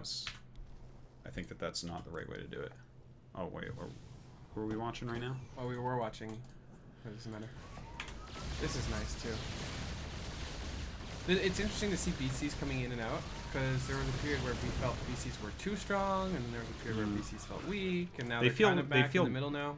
They feel good. If you want to play a very long game, I think they're quite nice. Not a very, very long game, though. No, just a very long game. Just a very long game. Yeah. This is a very, very long game, right? 49 minutes? Or yeah, that would be a very, very long game. Yeah, and then 1 hour is just very, very, maybe 35 for a BC winning game. Yeah. It's funny how that works. Where we get to like the 10K banks, we're like, okay, now they're no longer good. I think that's because there's more harass potential earlier. Yeah. But once you get to the 10K banks, do you even care, you know? Yeah, a little bit, but it's like, it's such a grind to get out, and if you screw up once, you're in a lot of trouble. Exactly. You lose way more screwing up once. It becomes less and less valuable to actually kill workers and stuff, and there's more and more risk as the game goes on. So once it gets to the very, very late game, whoa. Wow. What? Okay, I need to dissect that. What did he see that made him want to blink there? Scans there. Oh, okay, so maybe the corruptors are way back here, so maybe he's just trying to catch them. That's cool. I think if he just blinked a little bit further back. Does he lose 4 BCs here, though? 3. Not worth, for sure. No, he's going to lose 4. Oh, it's 4. 4 BCs gone for that. Yeah. If this blink was instead, like, here, and then he was able to Yamato as they retreated, that would be perfect. Who did we see doing the mass BC mass liberator? Juan, no? Was it against Ragnarok? No, the one where the BCs, I think it was Maru? I have no idea. I can't remember. No, I thought we did it on it. Did we do it on In Depth, or was this just games I was watching with someone else? Anyways, it was so many in-depth episodes in now. I know, but it was like mass BCs and then a ton of liberators come in siege. So like he would jump somewhere. WCG? Oh, that was it. Okay. Damn, I can't believe these guys figured it out. You guys are great. You guys are great. He made BCs? Oh, it's this game. Yeah, so it was... What he was doing was Maru would jump on top... He could jump on top of infestors. It didn't matter. Because a bunch of ranged liberators would fly in, like, just as the BCs are getting in, just set up mass liberator zones, and they actually clear mass infested Terrans, and they clear infestors, and they zone infestors as well. It would be Maru to figure that out. It was the most broken thing I've ever seen. It would be Maru. Reynor could not figure it out, man. He couldn't figure it out. We don't have those games, do we? We do not, unfortunately, and I do not think I can get those ones. That's so sick. But, yeah, anyways, the mass liberator thing that goes with this, you can make moves like that, because the liberators just come in. So, like 10? 10, yeah. Yeah. And it just... well, like, with BCs, too. It's crazy. Think about it, because BCs kill quite a few infested Terrans, too. It's just when they're by themselves. Yeah. Well, you're one-shotting the infested Terrans, and 10 liberators, it's like... killing 10 at a time, basically. Yeah, before they even hatch, most of them are gone.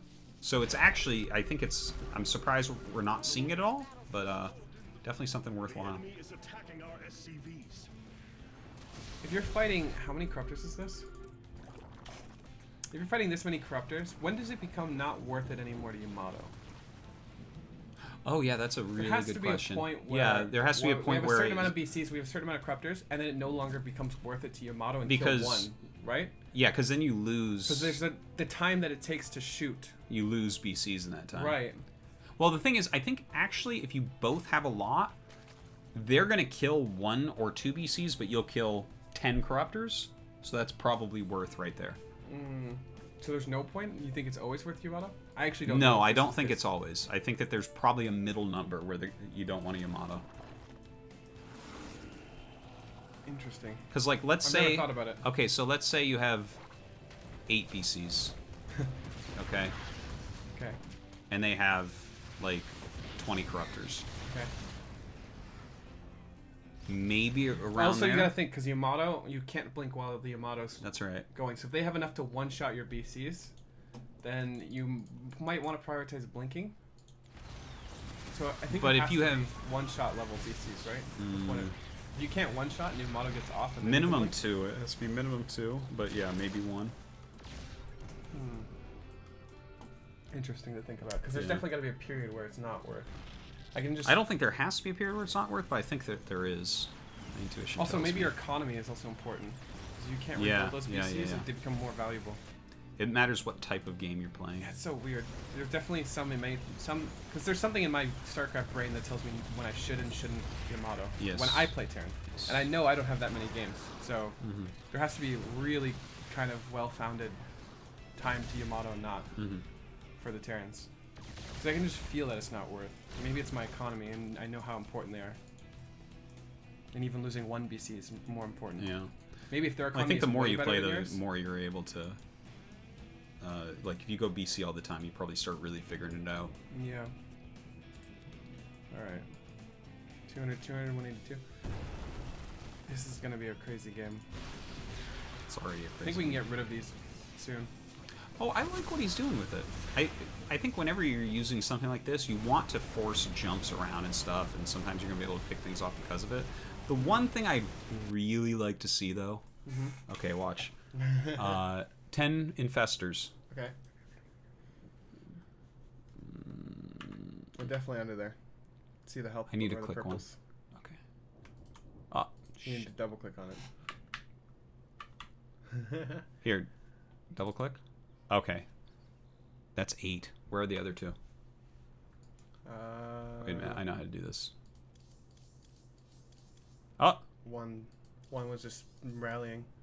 Okay, that's actually rallying, and I don't know where the other one is, but okay, so this is something that I would prefer. I feel like we should have 1 or 2 infestors spread around in different locations, because this is too common a thing where you'll scan and you'll be like, yeah, that's all his infestors, because they always keep all their infestors there. Yeah.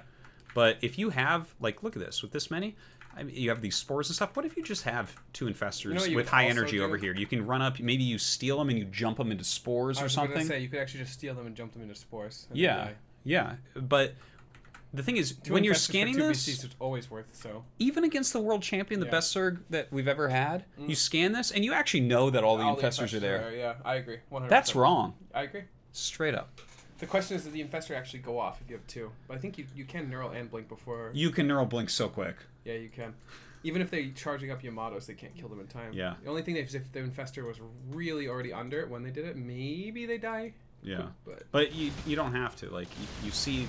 Also, if you do this often, the Terran's going to be way more hesitant to do this kind of thing. If you're the type of Zerg, which no one is yet, but I think one day they will be, who has infestors spread around the map, it is going to make a huge difference on how people play against you over time. 3 BCs. 3-1. Does the armor matter? I think it does, right? Does this armor matter? I think it does matter, yeah. Because BCs have, like, many guns, so armor in general should be good against them. Feels a little weird that we don't have... Actually, he lost both the Spires a second. Or, I thought he lost both. He only lost 1, but... Was it upgrade? Yeah, it's kind of weird that you didn't have the upgrades, but it's been a weird game too. So. Do you think Serral's really confident in these positions? I don't know. It's a really good question. Like, he wins so much that I almost just want to say he's always confident, but I think he's very realistic. Yeah, me too. I don't think he's like an overconfident human at all. What do you think about parasitic bombs here? We don't see that very often. Well, I mean, you're not going to abduct them, so... Yeah, no, that's a fair point. It's the best way to use your energy, I think. I don't think it actually makes a big difference, but it's better than there's nothing. A lot of them very clumped. Yeah, if you can put a bunch of them on. Ravens will die real quick, too, if there are ravens scattered out. That's true. Anti-armor missile. The only thing is that these are pretty expensive to have so far forward. You know, with the fungals and stuff, damn, look at that. That's some damage right there. Yeah. Oh, my God. Yeah.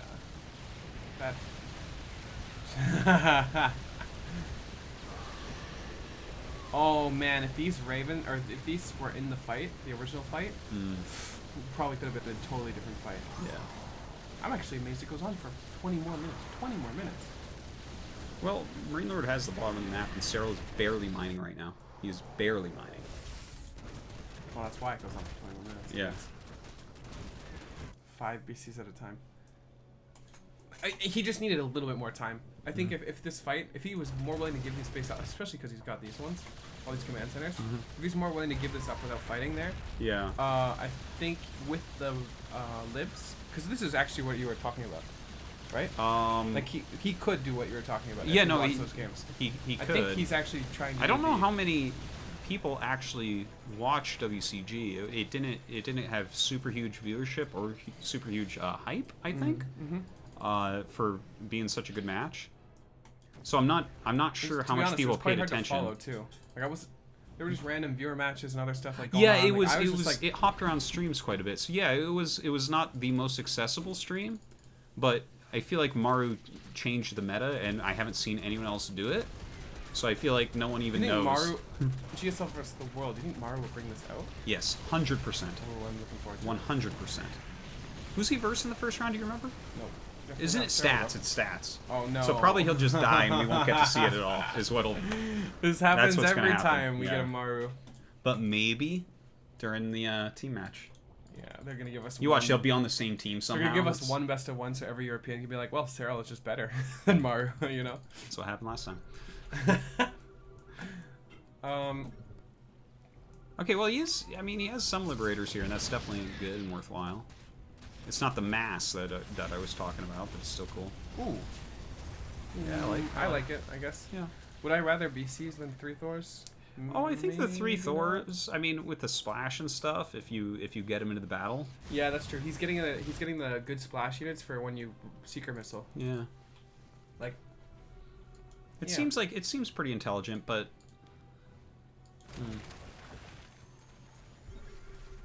This is so interesting. They're like right next to each other. Yeah. Oh. They're playing this game of Yoinks versus Yamatos. Yeah. Well, 1 for 2. It's a good trade. But Yamato takes longer than Viper energy too, so maybe you can clear it. Look at these little skirmishers. So cute. Yeah, I think that things like that are so important in these situations. Yeah, it's amazing that they both respected it too. Yeah. Like he wanted to be aggressive and he wanted to know or keep this base locked down. Like a lot of worse players would just have the space open, this base would be gone, and now your economy's worse, and you just lose the game. Like it can spiral out of control. I mean, Serral's continuing too. You know, having this extra 20 supply in your main Deathball army that's sitting under spores or turrets, it doesn't really make that big a difference. Whereas these little counterattacks on the sides really do. Ooh.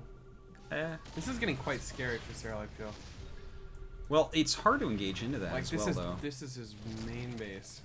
The spores seem to be the only thing that are really keeping him safe right now. There's only 3. I'm almost at one point, if I was the Terran, I'd be like, fuck you, I don't even care about these spores anymore. Yeah. But maybe I would lose then, so. Well, if you have enough Liberators, I swear to God, you're going to see the strat eventually where, like, Maru would probably jump on this and then siege 10 Liberators right over it. And just blink and on everything dies.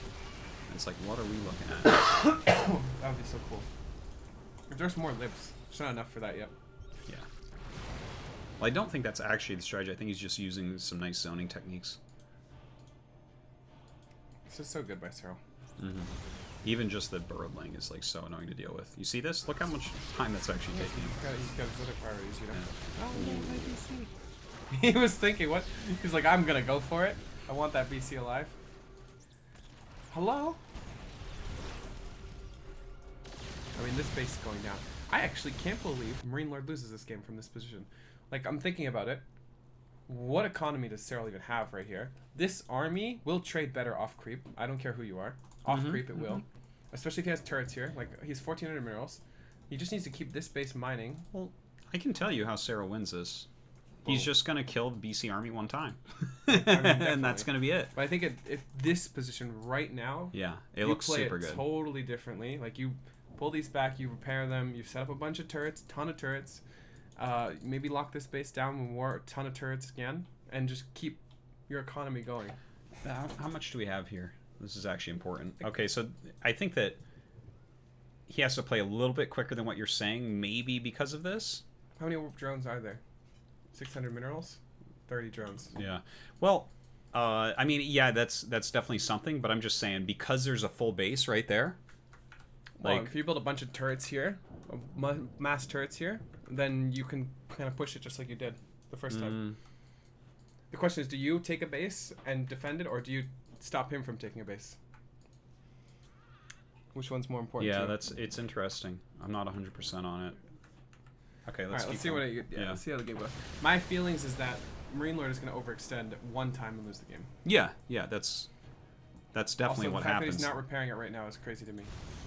I guess he's dealing with this. He should give this base up, I think. He should take this one. He needs he needs his bases centralized. I think you're right. Turrets should be going up right now. But they're not. I agree with this. But that does give Serral a couple bases that he can take. Yeah, that's okay. Because you can't push up there too quickly with this either, it feels like. If Serral's economy, if he had like a 10k bank, I would agree with you, but his economy is actually so bad that even if he wanted to rebuild his bases, that would be a huge portion of, look at these long distance mining. Yeah. He doesn't have the money for a hatchery right now. He's building an overlord. He's supply blocked. 20 infestors though. 20 infestors is scary, but the thing is, infestors, when you're playing defensively, are just, they feel so bad. Like attacking into a Terran with liberators. Yeah, you can't attack in that well. Yeah, so. But he's done a good job. Like he erased that base with a smaller force. Ooh, I don't know about that. Can they blink? I think blink. Yeah, they do have their blinks still. Yeah, I like it. Okay, he's doing good scans. Yeah, we gotta chill with that. Yamato's a He's roach. doing great. Why not? I mean, it just feels like MarineLorD should not lose. Especially, I don't like how he hasn't repaired his army yet, though. That is a little bit weird. It's definitely worth. He did get all the turrets up, which makes me even weirder that he's lost this game, because I felt like as long as he did that, he's in a great spot. Serral's doing a really good job of being annoying with this stuff. I like that he's even eliminating buildings that you don't necessarily need. They give you like a comfort. Just having stuff there, you know where Zerg is not. The darker the map becomes, the harder the game becomes. Like, do you even care if Serral gets one mining base? I mean, it means something. It's a full base too. It's not like a half mined out. Your main is kind of exposed. Yeah. Like, how can you defend both of these bases? Yeah, I could see that. Like, if you scan this army here, I could see you sending the BCs in the main and just wiping it out and jumping out. Once you're... Sounds like a good move. But I guess if you move into his main, can he just counterattack you with everything? Maybe. Like, counterattack your main and force the jump out? That might be his best course of defense, actually. Yeah. Okay. Let's see what this is. Oh, this feels kind of bad. I like that parasitic bomb, by the way. These parasitics are quite nice. Yeah. Like, even though it's just tickling. Well, I mean, you're killing a lot of the libs. Some units. That's nice. The libs are so important. I think without the libs, you can just jump on this with Serral's army. There's only 2 left, so. Yeah. There's no reason. He's being really unnecessarily aggressive here, I think. Just trying to mine out this area. 800. Like, just chill. What can you do with the 5k, though? The gas really seems to be everything. My TY goes 3-3. He's gonna have like 20 Raxes. Should have blinked those VCs over here. I don't know. I just don't like it. I think we should just peace. Like, what are you even mining? Well, do you think this this base means something. Yeah, but is it worth every BC? I don't like that he's sitting on creep right now. It makes it. I just always. You're not gonna Yamato those, and they're too far away too. Maybe you should Yamato them. These 2-8 low HP too. He needs to get out of here. 5k. Oh. He kills his own BC. That's kind of funny. There we go. I feel even more comfortable now. Just these 2 extra limbs make me feel way more comfortable.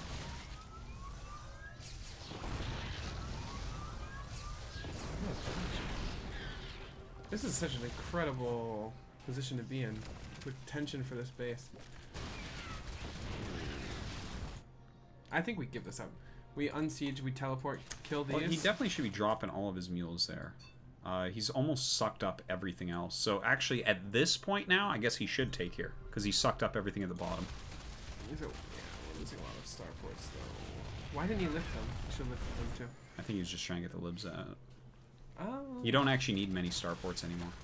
You don't have enough gas. Gas. He's trying to get in here right now. Oh, she's very sad. Yeah. She needs to see Jake. She doesn't know how to pronounce Jake yet. That's okay. So. I love that transfuse. Look at that. Yeah. It's like, screw you, Yamato. Use 3 Yamatos for a spore. I think every Liberator is so important right now. It's so important. Mm-hmm. Well, every unit at this point is so important. Just the absolute lack of gas here on MarineLorD is painful. It almost feels like you should be trying to get a ghost. You should be saving these, though. I don't care if you don't have the gas. You should save them. Yeah. You should just float them over here. You did not rebuild those, right? That would be really bad. Well, this feels like a situation where it might have been useful to just even make some Hellions. You have such a mineral bank. Maybe you can clear out this attack that's occurring. Oh, here comes... Yeah, see, no, those don't do anything because of the Liberators. Very little. It's a lot of energy.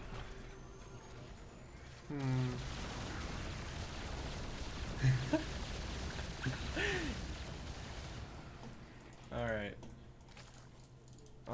It's coming. Yeah. We're gonna see it. We have the... We don't want to miss it. It's gonna happen. Look at that. Serral is the one whittling a little bit better. You know? Yeah. I agree. He is. He's whittling slightly better. Like, he's gotten a lot of parasitics off. Why? Like, it just feels like we're not utilizing our money as MarineLorD. Like, imagine if there's 20 turrets here. Yeah, he could add turrets. He could take those 2 geysers. What? Oh, he's building 4 starports with 3 over here. Yeah, he doesn't really have the money for that. That's interesting. 300 gas. The thing is, this type of crazy late game, I think, can get a little bit confusing. Do you think it could ever be worthwhile to Yamato that hatch? Yes. 100%. Just power it down. I think we're in a position right now where we could just send off like 30 Yamatos and then blink here. Well, he's still going to be long distance mining. 6k. So what? Long distance mine. This base... Oh, he is doing it. Maybe he doesn't have a Yamatos anymore? Oh, he's got a couple. What is he doing right now? What are you doing? Oh, he's going for it. Thor's coming for it, okay. Back. Yeah. No, now unsiege and leave. Leave this base too. Nah, take it. No, just stay there. Stay there. No. Yeah. No. No. No. There. You leave. No. You don't leave there. Yeah, you leave. No, you definitely don't leave you there. Definitely leave. You need the gas. He took way too long to take that gas, though, to be fair. We also need 1,000,000 turrets if we're going to stay here. Yes. You should make turrets. 5.2k you don't need. What? Just lift everything off and leave here, too. Like, the fact that these libs aren't in the fight is so big.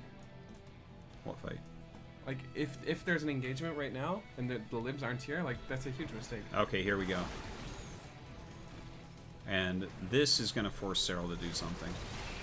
Because he's taken too much territory. This is, like, game-winning for yeah, I if agree. he holds here. If he builds turrets up here, like, if he gets turrets, like, he should be queuing them up right now. If you queue up, like, 15 turrets, how do you even fight? Because you can always retreat into the turrets. Well, I think you keep doing exactly what you've been doing here. And you count on him running out of gas. These counterattacks are amazing. Actually, now I think he should give up this position. Absolutely. It's meaningless. It's a meaningless spot. Okay, here we go. Turrets. If these turrets get up, I mean... Then you think that MarineLorD's going to win this game that we know he loses if these turrets get up? Yeah. I mean, it's not enough. He needs, like, 10 more. If it's 10 turrets. 4k minerals. We just spend our money. This would be such a sick win for MarineLorD, too. I mean... Yeah, this whittling is amazing. The parasitic bombs are doing such good work. Also, I think there should just be a pile of SCVs here somewhere. Just repairing. Yeah. We get 4K, 1K. Like, repair. Look at this. Serral has 5 minerals, 10 gas. Oh, there we go. His minerals are going up. This army is so yellow. There's no reason for it to be. If only you could get a little bit more gas. You could get make a planetary. Wait, we just saw a jump. Where's the jump? Oh, it just jumped back there to get repaired? No. Did it? No yeah, way, I think that, yeah. That's strange. He doesn't want to right click anymore, he's just going to jump. Yeah, see, Serral is gaining tiny, tiny advantages each time. Yeah. I think this is a mistake. This is going to happen, right? We have 40 seconds left. Yeah. Is this ever going to occur? Could you imagine if MarineLorD just GG's without a fight? Well, that would be something, wouldn't it? It'd be the least climactic ending ever. Okay. It has to happen. Here it comes. Back up, back up, back up, back up, back up, back up. Oh my god, those fumbles. Oh my god. Look at that. Yeah, that was a very one-sided fight. Look at all these queens. Oh. Wow. Well, that was... Wait. That was a long time coming. What? That's too many minerals. Never mind. No, there's like nothing left. You don't think he could have... No. He was dead. Okay. He was dead. Sure. Let it go. Interesting. It was an interesting game. I think MarineLorD played a really good game. Like he played very strategically with the VCs. So I think he thought a lot about like if A happens then B, I should do B. You know what I mean? Mm-hmm. You get a lot of responses to what Serral was doing. I'm excited for him. I think he has a bright future. Future. MarineLorD, he's amazing. If he just keeps on practicing hard, he's going to be one of the absolute top, no doubt. Yeah. He's like a guy that if he continues to play, I imagine we'll see him at BlizzCon next year. Dang, we got 1,000 viewers. Thank you guys for watching. Yeah, guys, thank you so much. This has been a very fun episode. I know we didn't go over a lot of replays, but they were very interesting games and very cool games. Yeah. And I really like talking about the general ideas of what theoretically you might want to do in some of these strange situations in late games, because it gets so complex the later you get into the game. Like games get more and more and more complex. Sometimes at the end they go down in complexity because there's not much left that you need to decide on. There's less countering and more of like making what you have work, which becomes less and complex. But yeah, I agree with what you're saying. Yeah. But this was a fantastic day, full of amazing games from these guys. Yeah.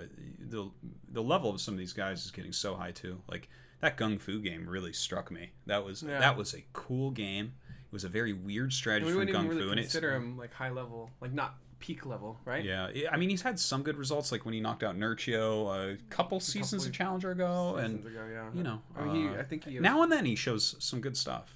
Yeah, but I'm interested. Yeah. All right, well, we've been going for 2 hours and 22 minutes. We're probably going to end it soon. If you guys want to support our show, we have a Patreon, we have a Discord. If you don't want to pay money, you can go there and just talk and hang out. That's always a good way to support us. We read stuff in there all the time, and appreciate you guys want to put feedback and stuff. Yeah, if you want to show ideas, really whatever, like we're listening. You guys can check out patreon.com/indepthsc2 if you want to support it that way. We really appreciate it. And vote for me for Nation Wars. Vote for No Regret for Nation Wars. I'm probably going to get in anyways, but they don't have a thing for how many votes are gone, so... Oh, really? I have no idea. Well, I hope you make it, my friend. Me too. I'd love to get to France off the back of Sasha again. I know. If I was in Finland, I would be doing the M canning videos like over and over again. Be like, oh yeah, I'm getting a free trip to Paris. Yeah. All right. Thank you for everyone who subbed during all this and everything. We're making a show so we don't look at it too much, but appreciate you guys. Appreciate you. You're amazing. 7M and specifically? We love you. You're amazing. So I think that's it, guys. Thank you so much for watching. Definitely check out GSL vs. the World this week. You know, that would be a great show next week, GSL vs. the World. Yeah. Get those replays immediately hot off the press. And they're all going to be really good. Yeah, they are. And maybe we could see that Liberator style that I was talking about, and we can go over that. Maybe we even have some of those players from GSL vs. the World around still. That would be cool. That would be cool. Yeah. So, guys, thanks for watching. we will see you later.